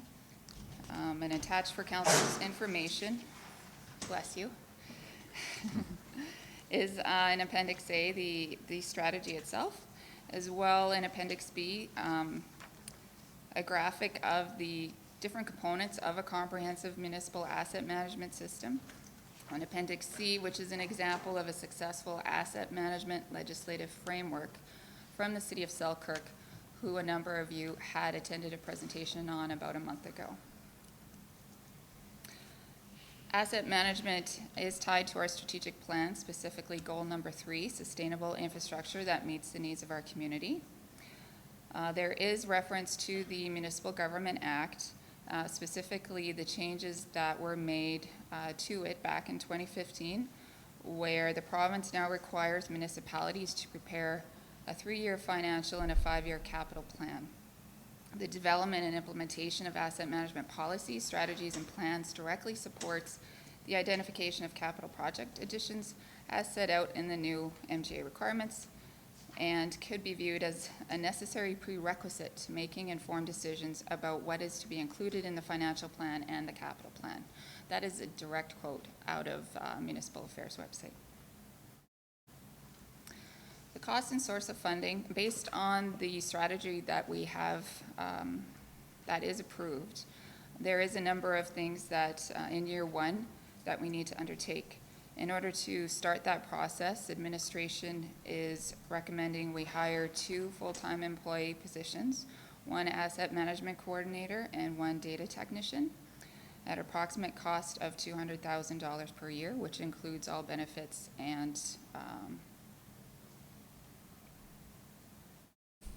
deductions, over that stuff that we do. Sorry, for our full-time positions. The other thing we are recommending is the purchase and implementation of a GIS-centric asset management integrated software system. This quote of approximately $55,000 includes the implementation side. Otherwise, it's an annual cost of approximately $6,000. This estimate was based on in 2018, between IT department, our department, as well as each individual GM lead, we did do a bit of research and meetings with various software consultants. And this was the approximate cost that was presented for a fully integrated system. This system would not only just be focused on, say, asset management, but it actually incorporates items such as a work order system, tool inventory, on-site, active, live condition assessments by, say, our grader operators or our mechanical team who have to go out and maintain our infrastructure. And it all ties back to our GIS system, because you'd actually use like our web map system, for example, where all of our assets would be identified on a centralized mapping system. So all the pieces are tied together. It also ties into our financial system and our TCA information. So it's a fully integrated system. Source of funding. So this year we did have an anomaly where the province and the feds agreed to double our federal gas tax fund allocation for 2021. Our approximate allocation is around $700,000. That was not included in our 2021 budgeted revenue, as it came up after our budget was approved. I actually just got off the phone this morning with Municipal Affairs to confirm what parts of asset management programs qualify if we chose to use some of that grant funding. And they confirmed for me that capacity building for asset management is definitely an eligible expense. However, it's for it would cover only our software system and consulting services. It will not cover actual positions themselves, because that is more of an operational cost instead of tied to a specific asset or capital item. So that being said, what administration is recommending is that council directs administration to create a municipal asset management program for the municipal district of Bonneville based on the 2018 MD Asset Management Implementation Strategy at a 2021 cost of $25,000 to be funded from the 2021 operating budget. And what this money would do for this year would be, we would be able to start the process of, we would hire an asset management coordinator to start the process of working with a consultant to develop our implementation strategy. The asset management coordinator is going to be our technical specialist. The consultant will only be required in order to set it up because it is such a large project that integrates across all departments. So over the years of the different research I've undertaken, it truly, there's a lot of lessons learned, a lot of case studies that have been presented across Canada. And when you have someone that's the cheerleader and the lead within the organization, again, because this is a very big change management process where, because it impacts so many individual staff members and departments, you need to facilitate that integration of this new system. So there's a lot of hand-holding, there's a lot of training associated with it, and it's a process that is definitely achievable. Don't get me wrong, I don't want to sound like it's going to rewrite history here, but at the end of the day, it is a big undertaking that we need to plan appropriately and take it on in an informed way. Any questions? Councillor Fadave. Could we not hire these two positions as consultants and take advantage of the extra grant funding? We could, through the REEF. At the end of the day, because this is a long-term implementation, that the consultants can come in and implement a system, but when they're gone, you're still going to need the people or your specialist to continue it forward.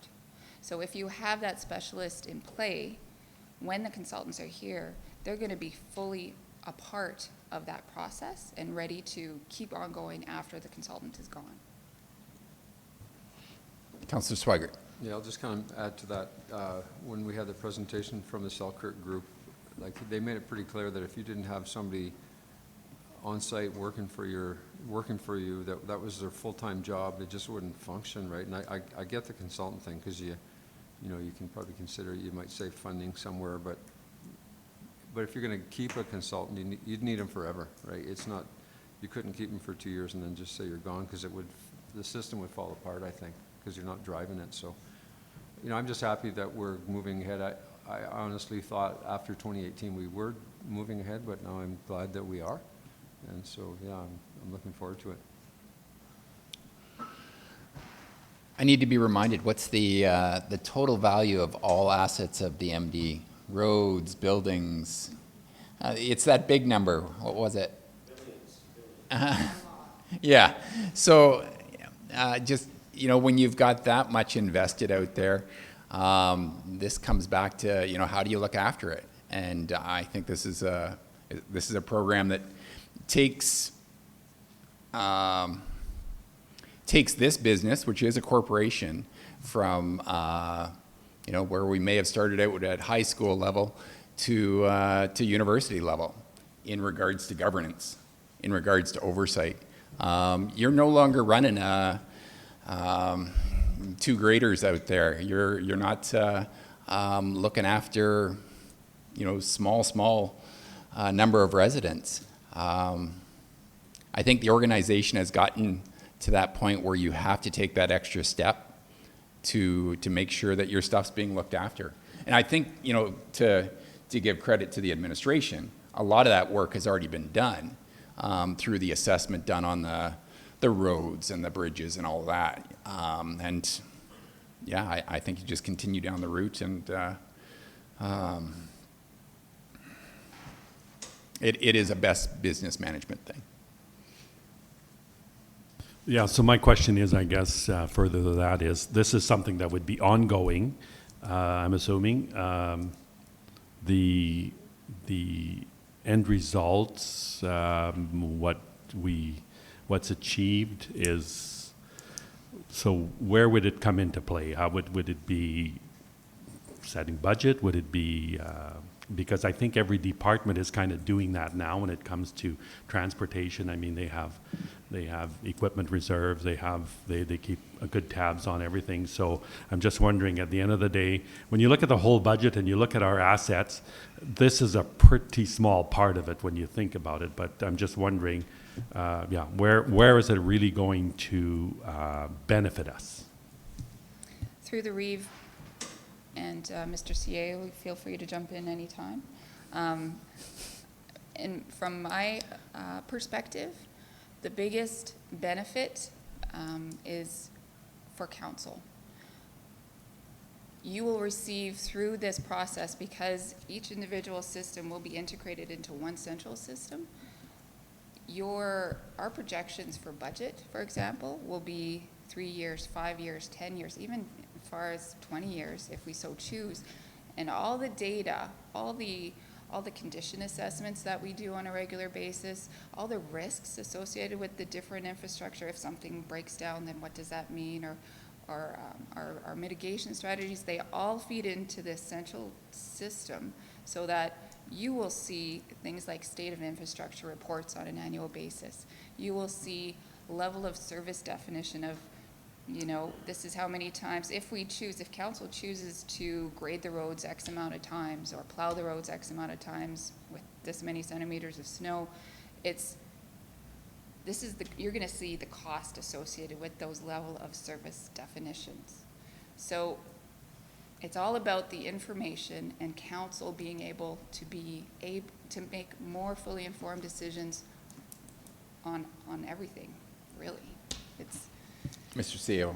Thank you, Mr. Reeve, members of council. Ms. Kimball is absolutely correct. There are two primary focuses from my mind as a CEO when it comes to asset management. One is the tracking and the metrics of service standards.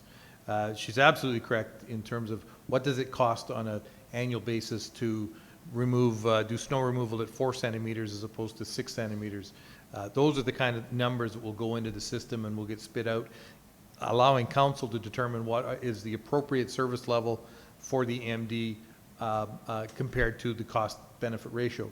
The other thing is in terms of the actual asset and our long-term ability to financially plan. I'll give you an example. Is council currently putting any money away for building replacement for the council, the office? No, this building's 10 years old.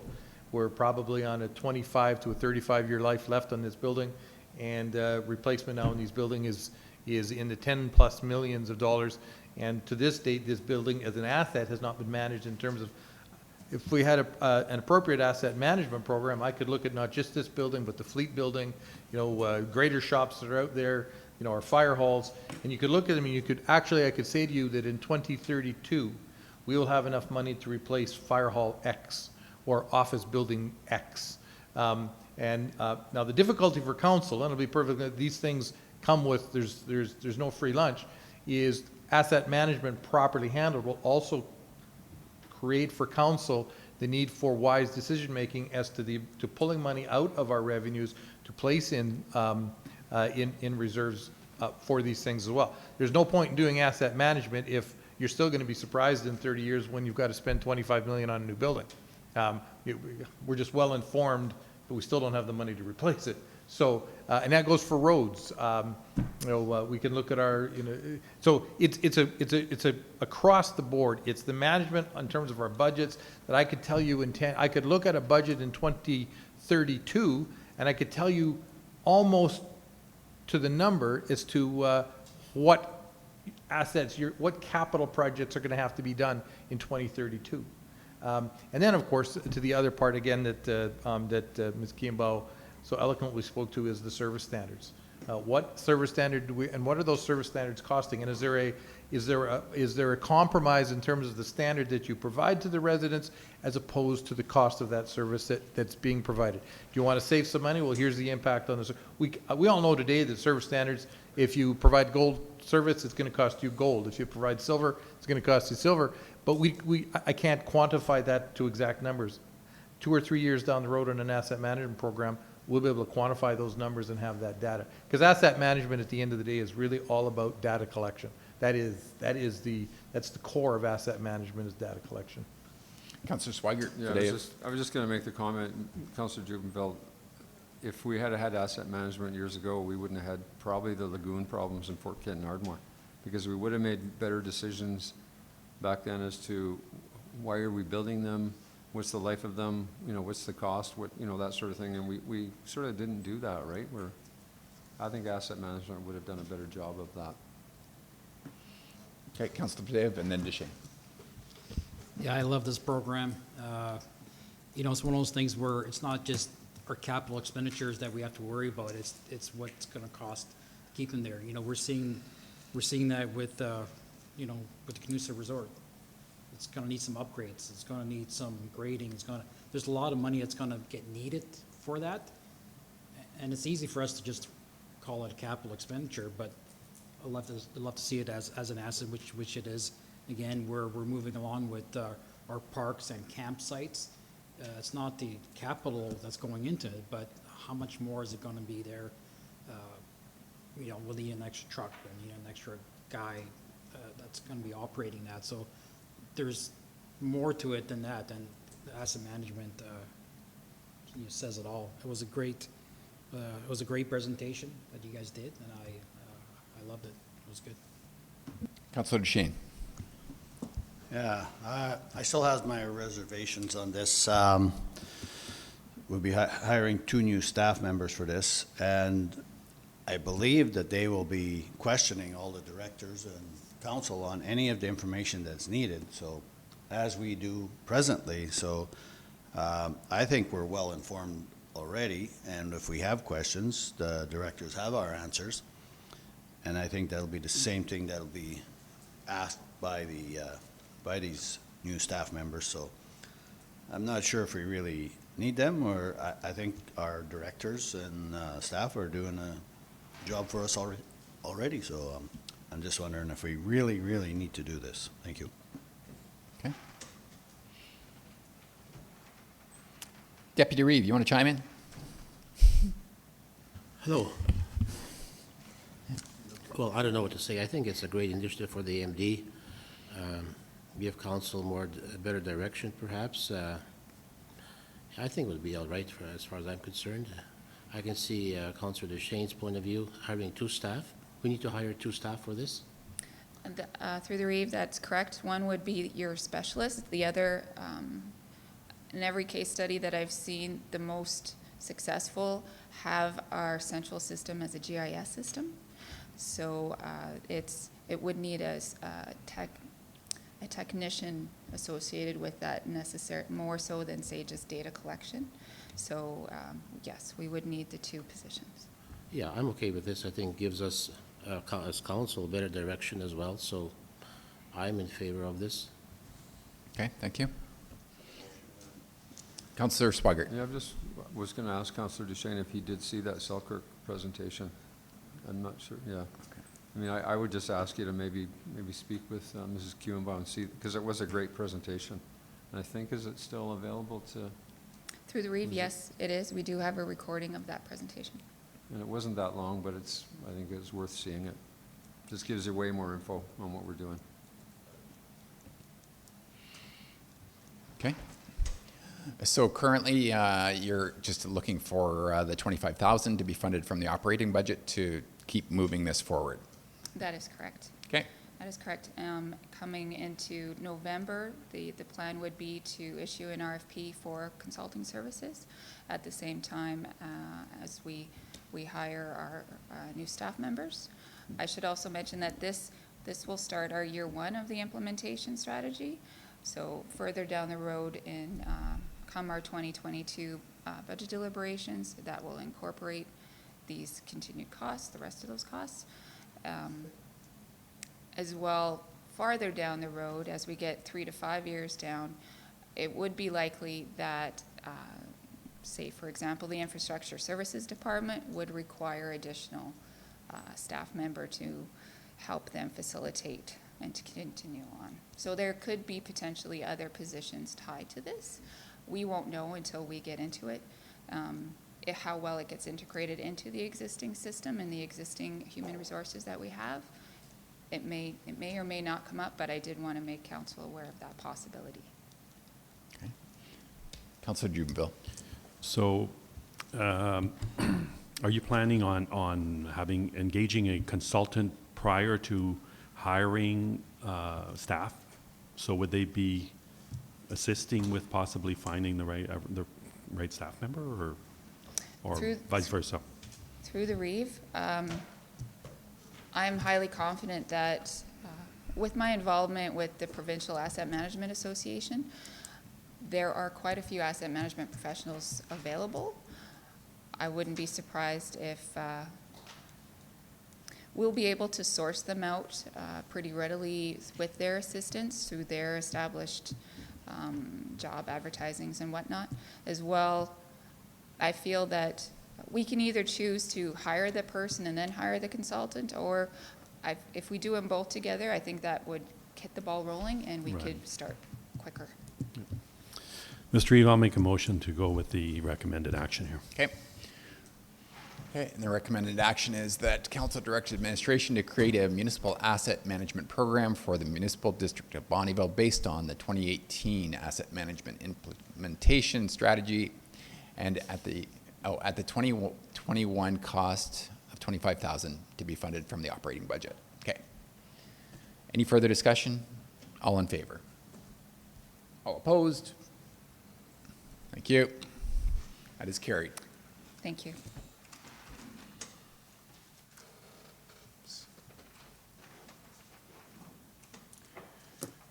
Okay. Next up, council invitations. Thank you, Mr. Reeve, members of council. The only invitation we have today is actually for today. It's we've received an invitation. It's the Fort Kent Summer Field Day put on by the Lakeland Agricultural Research Association. Lara has invited council to participate in a field tour at the Fort Kent Lara Research Site.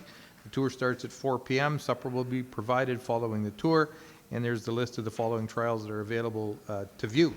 The event is free of charge. And I believe some have already been registered, but just a reminder that that is today at 4 o'clock.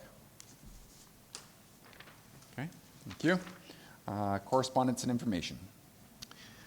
Thank you. The following correspondence has been received. The annual report for the Orphan Well Association, letter from the town of Rocky Mount House to the minister regarding cancellation of funding. Sorry, I missed a motion there. We're supposed to approve. We're supposed to approve attendance at the Lara Field Day. Do we have a motion to that effect? Mr. Eve, I'll make that motion, but I just want to also add, the seed cleaning plant also has doing their thing today, their annual general meeting. I'm sure that's today, 28th. Tonight? Oh, this morning. Was it this morning? Oh, it was, okay. Okay.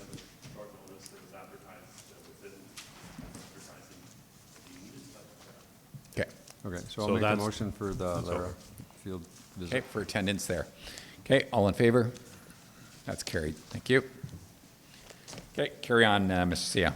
Yes, so the correspondence, the annual report for the Orphan Well Association, letter from the town of Rocky Mount House to the minister regarding cancellation of funding, letter from the Bonneville SPCA, Pints for Pups fundraiser, proclamation from the Village of Caroline, public inquiry to the residential schools, and then the MD donations, promotional items update, and the council action report. Okay, questions on those? The Orphan Well one had a lot of information in there. It was a pretty good report, taking you through the whole process.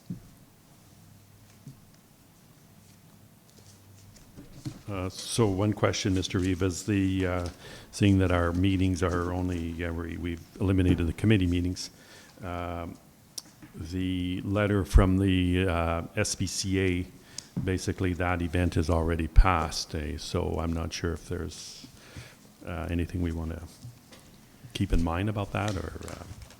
Yeah, did that come out as correspondence in our weekly? I think it did. Yeah, so,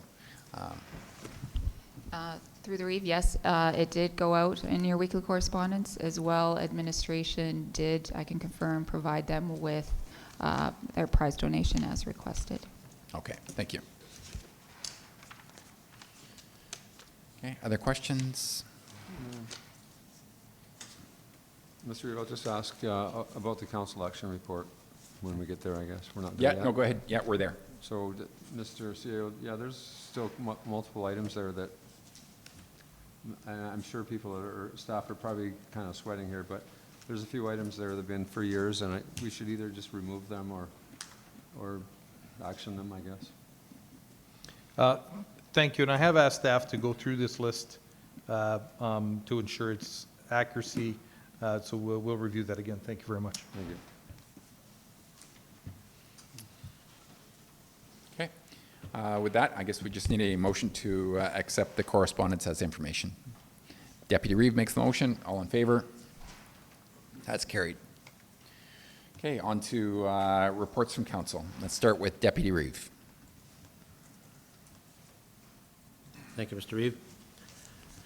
We had a ASB Act Service Board meeting. I discussed club route. Have a map of some of the major areas in concern. Of course, Lara Field Day is today, 4 to 6, upward 6 p.m. The club route inspections are going to begin at the beginning of August. There was a letter from the county of MD Willow Creek supporting a letter from the County of Grand Prairie to Minister Drushin relating the increased workload on ASBs, downloading services, and less financial support. 559 beavers were pulled. As of July 5th, rental equipment will be picked up at the MD yard, not delivered anymore because COVID restrictions have been lessened. And with regards to the ag disaster, the board discussed that it was a bit too early to declare an ag disaster. We have pockets of good crops and poor crops of both hay and crops as well. And admin has been doing weekly crop inspections and documenting the information. So once they feel we need to proclaim a disaster, we will, or he'll come to council. Okay, so that's about it for the ASB. Had a BRFA meeting as well. You guys have the minutes for that. After the meeting, we went to see the two halls, Fort Kent and Ardmore. The inside of the halls is almost entirely complete except for one wall to be painted, but the outside is a disaster. Like, if something is not done very soon, it'll be another year before we'll have access to that building. So something has to be done with the pads there and the parking as soon as possible. That's it for me. Thank you. Thank you. Councillor Jubenville. Yeah, so just a couple of things. So I attended the agricultural minister's reception, which was held in Calgary at the same time as the Stampede. That was it was a very nice event. It was nice to have everything opened up, no masks, and they certainly did.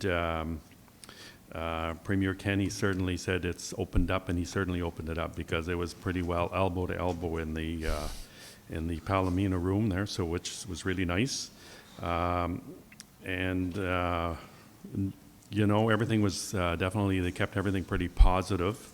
Not a lot. It was the agricultural minister's reception, but they never touched very much on the situation with ag right now. They basically kept things positive as so Alberta is open for visitors, tourists, investment, and business. That was kind of the topic there and of conversation, which I thought that we have always been open for visitors and business. But anyway, so not a lot of change there. But it was great to see Calgary buzzing, and yeah, and the price of cowboy hats are probably up 300% during that week, I would think.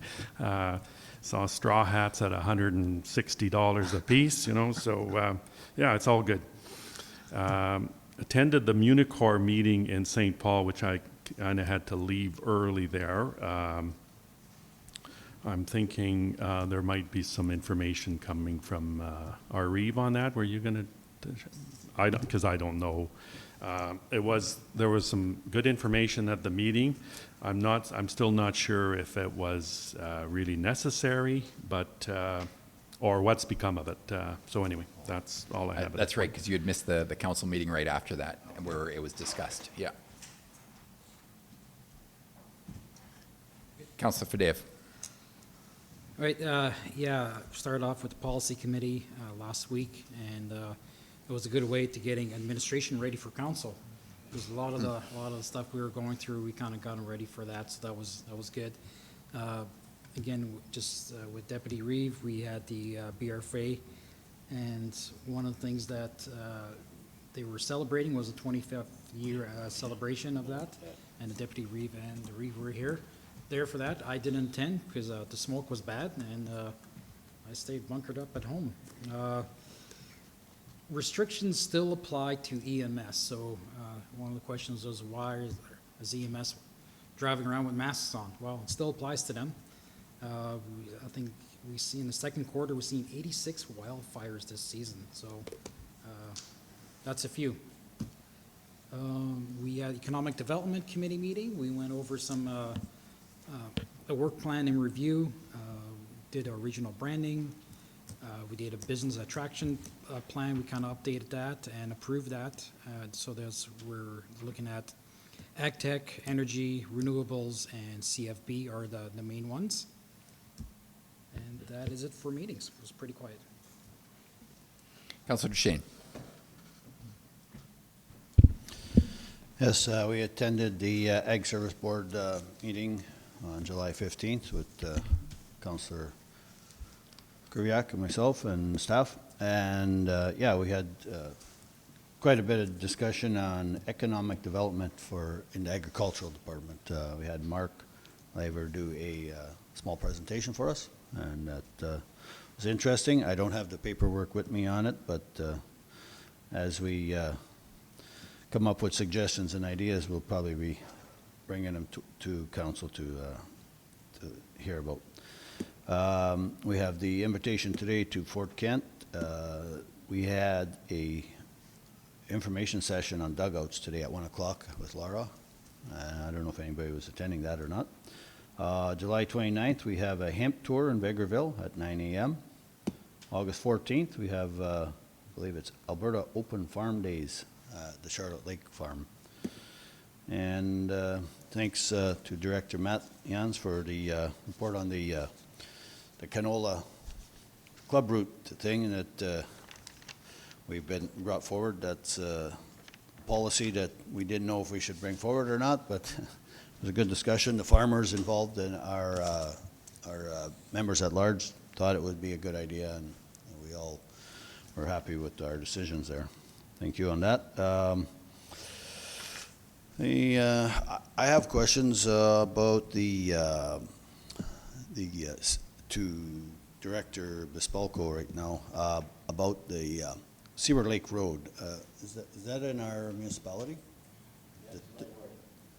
The trail right to the lake? I just want clarification on we are grading that access trail, right? As far as I understand. Through the Reeve, yes, that's part of our agreement to do that trail to the lake, yeah. Not inside the provincial park area, but up to there. Okay, is that a agreement with County of Lakeland, or what is that? Yeah, I believe it is an agreement with the County of Lakeland, so they don't have to come all the way around to do it. We just take care of that for them. Oh, okay, I was wondering why our equipment was on that. Thank you very much. I was wondering if we have a program also to Director Brian for installation of blacktop dust controls, because I'm not happy the way that they're being installed. I have my reservations if they're gonna last, the way I've seen the last couple, so I was just wondering if, even a private conversation later. I'd like to get the grasp on if we have a policy for installation of those things, because Okay. Through the Reeve, we don't have a policy. We have a best practice procedure for installation. In the past, we have been, the direction was given to install dust controls at 200 meters for a certain tonnage per 200 meters.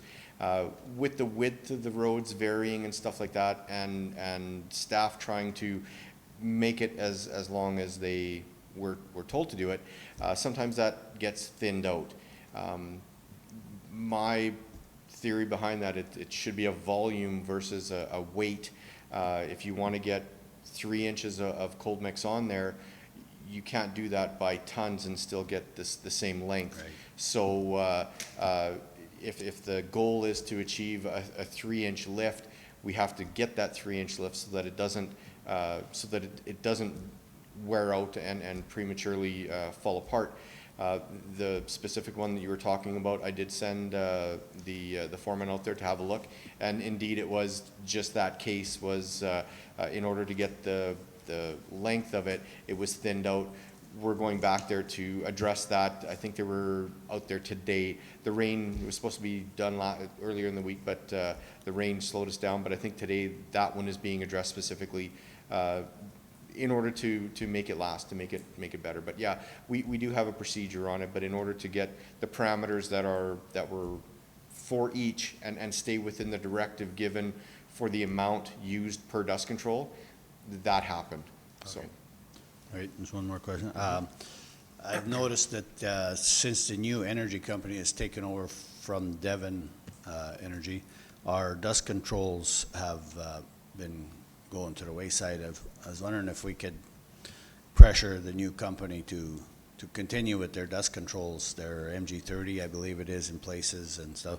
I'm getting quite a bit of complaints all of a sudden that the houses are getting dusted out, and people walking on the roads can't do their walks, or so. I just see we're short of some of them, and they've shortened them to almost nothing or none at all. So okay. Through the Reeve, that's a conversation that we'll have with the industry partners that we do have. I know with some of them already, we've asked them about some specific dust controls, and they've stepped up right away and said, yeah, absolutely, we'll cost share this with you, and that kind of thing. So yeah, that's definitely a conversation we'll be having with the industry partners for sure.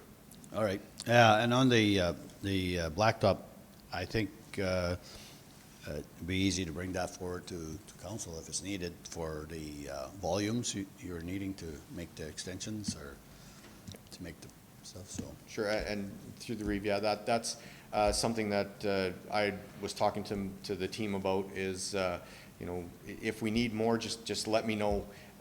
We can't make these things that are thinning out, and it's not even worth it making it. It's just a waste of money. So either make them properly, and in order to make them properly, if we need more material, just come to me and we'll make something work. okay, appreciate that. Thank you, Brian. Can we talk later after the meeting? Ms. Reeve, I have a question for regarding the ASB. You guys, your committee did discuss declaring the municipality a disaster. Is that correct? And is there any benefit if a municipality declares the area a disaster? From the discussion we had in committee, I don't believe there's any benefit for us. We believe the province doesn't have the funding for us at this time, but we are going to discuss this probably right after this meeting again. Yeah, Mr. Reeve, Councilor Jabil, yes, there could be some incentives, like for example, if you sell off your cattle, a tax deferral, whatever, but everything is up in the air. There's nothing for certain as of now. Could be some other incentives as well, but we'll know in the future what those will be. Thank you. And Mr. Reeve, just questions for the CAO or the infrastructure manager. And so I may give you time for this. I don't want to put you on the spot, but so I've been asked by various people what's going on with the Capella building and also what's going on with the Ardmore Fort Kent Fire Hall. So we got to kind of come, I think we need council discussions, we need maybe lawyers involved or whatever, but we have to know what's going on, so. Thank you, Mr. Reeve, members of council. The Capella building was discussed here in council about a month ago. I'll leave it at that. Last I heard, it's still at the BR for A level, so I have no comment to that one. As Yeah, for the still waiting for a Stantec report. Yeah. As for the Fort Kent and the Ardmore fire halls, unless council is prepared to weigh in and pay for the finishing and then at the risk of not being able to recoup those funds, we are really in a holding pattern given that the contractor is the issue right now. We currently, they have not been paid since February. They are still continuing to work on the facility, and I believe at last count, and Mr. Bespalko can correct me if I'm wrong, but I still believe there's about 1.5 million in outstanding money that we have not paid. So unless council is prepared again to weigh in on this and direct us to finish the building at our cost, knowing that the chance of recouping any of that cost back from the contractor is virtually zero, that's certainly an option. But right now, the contractor is the one who's responsible for the building. It's a tendered contract, and we're just, we don't, there's not much I can do other than council saying, go finish it at our cost. There's really not much I can do. Can we find out what that cost would be? We certainly can. Okay. Absolutely. And Mr. Reeve, because we have had discussions with lawyers over this one, there, I mean, there's, if we go and spend the 1.5 to finish them, maybe it wouldn't cost that much, but how does that hold us kind of liable for something?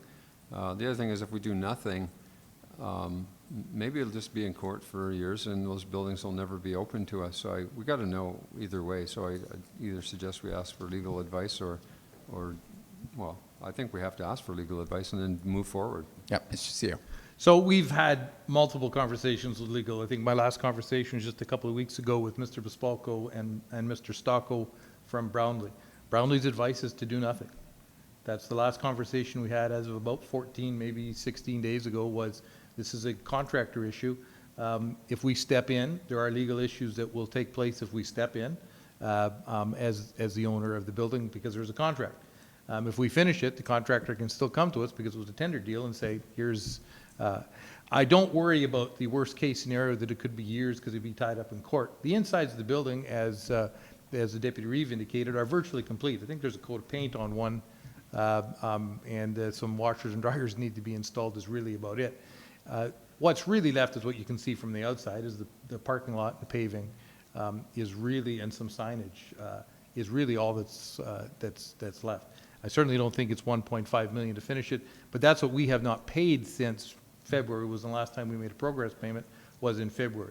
So I think right now there's at least $1 million on the table that and if that's not incentive for the contractor to complete the work, I don't know what is. So if council wants us to direct us to get to figure out a strategy to move forward on our own, we certainly can.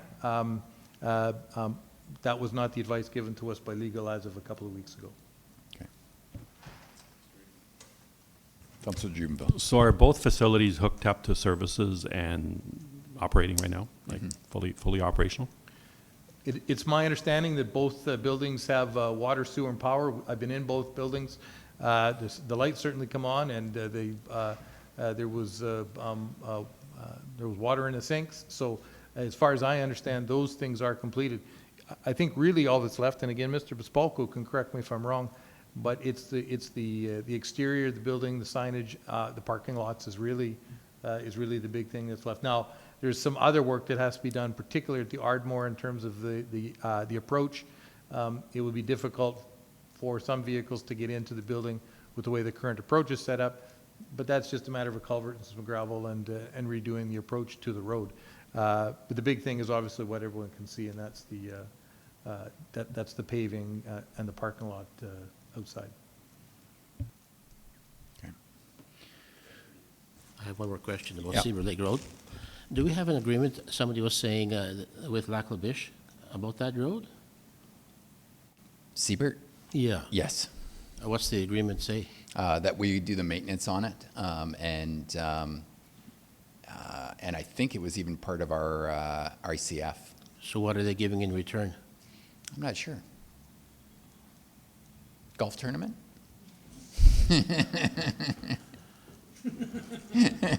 Yeah, because that road, 7 miles north of 55, Range Road 490, 7 miles north, 4.5 miles, you have that trail that goes to Sabre Lake.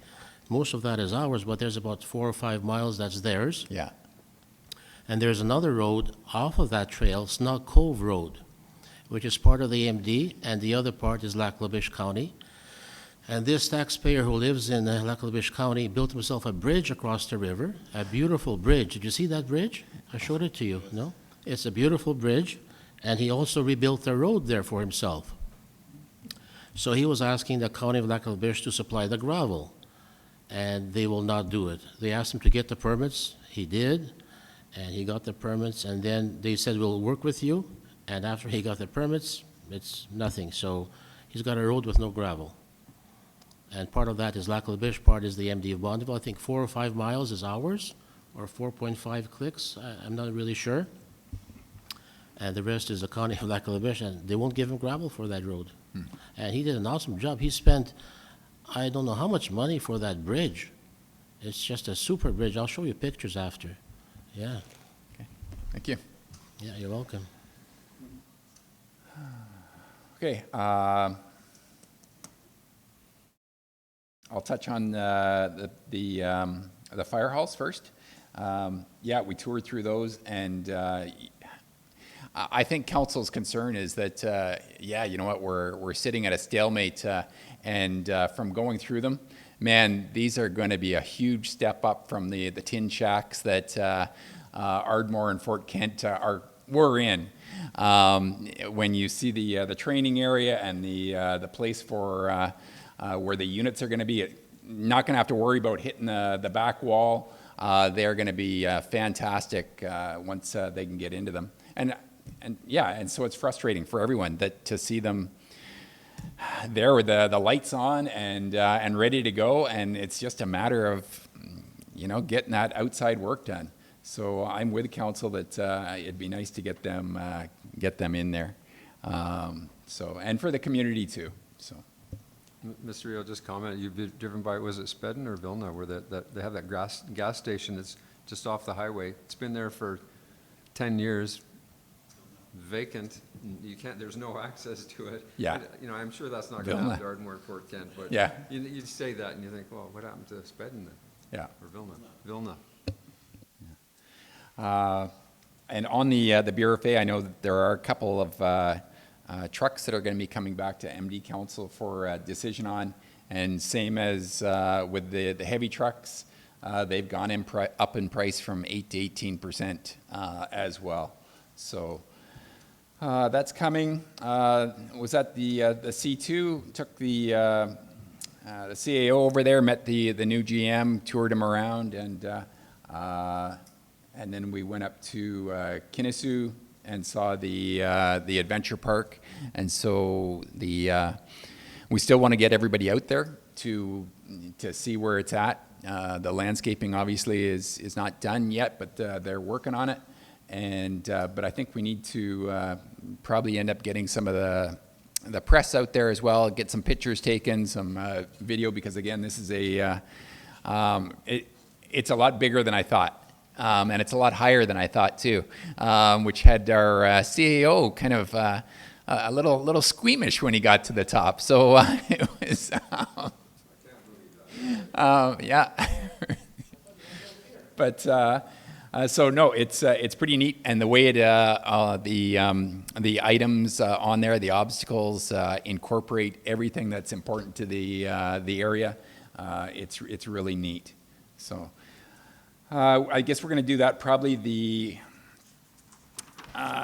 week of the 9th to the 13th, somewhere in there. We'll arrange to set a date. And I had a teleconference with the Minister of Municipal Affairs Mr. Rick McIver and Dr. Dina Hinshaw, and this was a COVID update for municipalities, talking about, 5 million doses have been given out. In excess of 75% have received at least one dose, over 60% fully vaccinated. The numbers for the North Zone are a little bit lower, 57% one shot, 46% fully. And they talked a little bit about vaccine hesitancy, and they were trying to look for some support on that. But again, this is a healthcare issue. We don't have healthcare experts on staff, so we're going to let them still continue to take the lead on it. And I went to the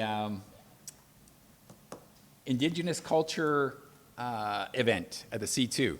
So ended up going in on the Grand March behind some of the dancers, and it was a lively, loud affair. But it was pretty amazing to see it in the C2, and haven't seen the C2 like that in now probably more than a year and a half. It was bustling with people all over the place, and it was good to finally see that facility being used.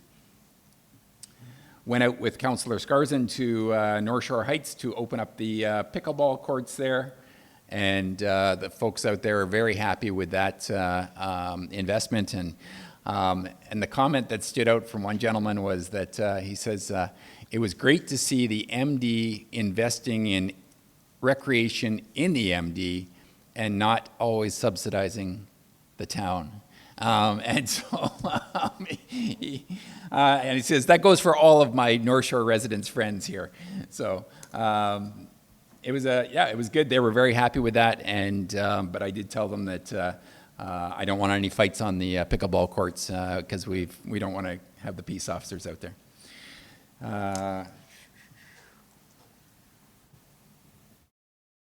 And that was it there for me. Yeah, Mr. Reeve, they can't force people to take vaccines. It's a personal issue, and they're talking about passports, and now they're saying that if you have a mixture of vaccines, you can be flying and stuff. After they said you can, so I'm not sure where this is going. Yeah. Yeah. Okay. Where did my agenda get to? Yeah, Mr. Reeve, I had forgotten in my notes that I attended the Indigenous Cultural Days also, and it was really nice to see the C2 set up the way it was. It was well attended. They had pony rides outside. They had lots of stuff happening outside and in, and it was wonderful. Yeah, certainly. Kudos to the Friendship Center for putting that on. They did a great job of organizing that and bringing everything together, because it was, parking lot was packed and inside was packed. Good event. So my name has changed. I got to serve ice cream that day, so I went from gravy boy to ice cream boy. The nice promotion. Yeah. Mr. Reeve, I just received some pictures of the Glendon track, which Okay. I can show you. So there's some improvements going on as we speak now. So that's a good sign something's on the move. Thank Okay. you. All right, we've come to the end of the regular session. Do we need a break? Anybody out there? Okay. Closed session, yeah. So we need a motion to go to closed session. Deputy Reeve makes the motion. All in favor? What was on That's the great. closed session? I didn't see. I think just a package there. CAO.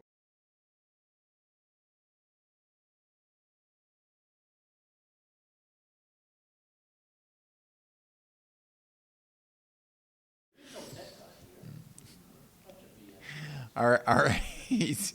We are back from closed session, and we got the motion out of closed session. We got that already. Okay, so we just need a motion to adjourn. By Councillor Fadev, all in favor? That's carried. Done for the day. Thank you.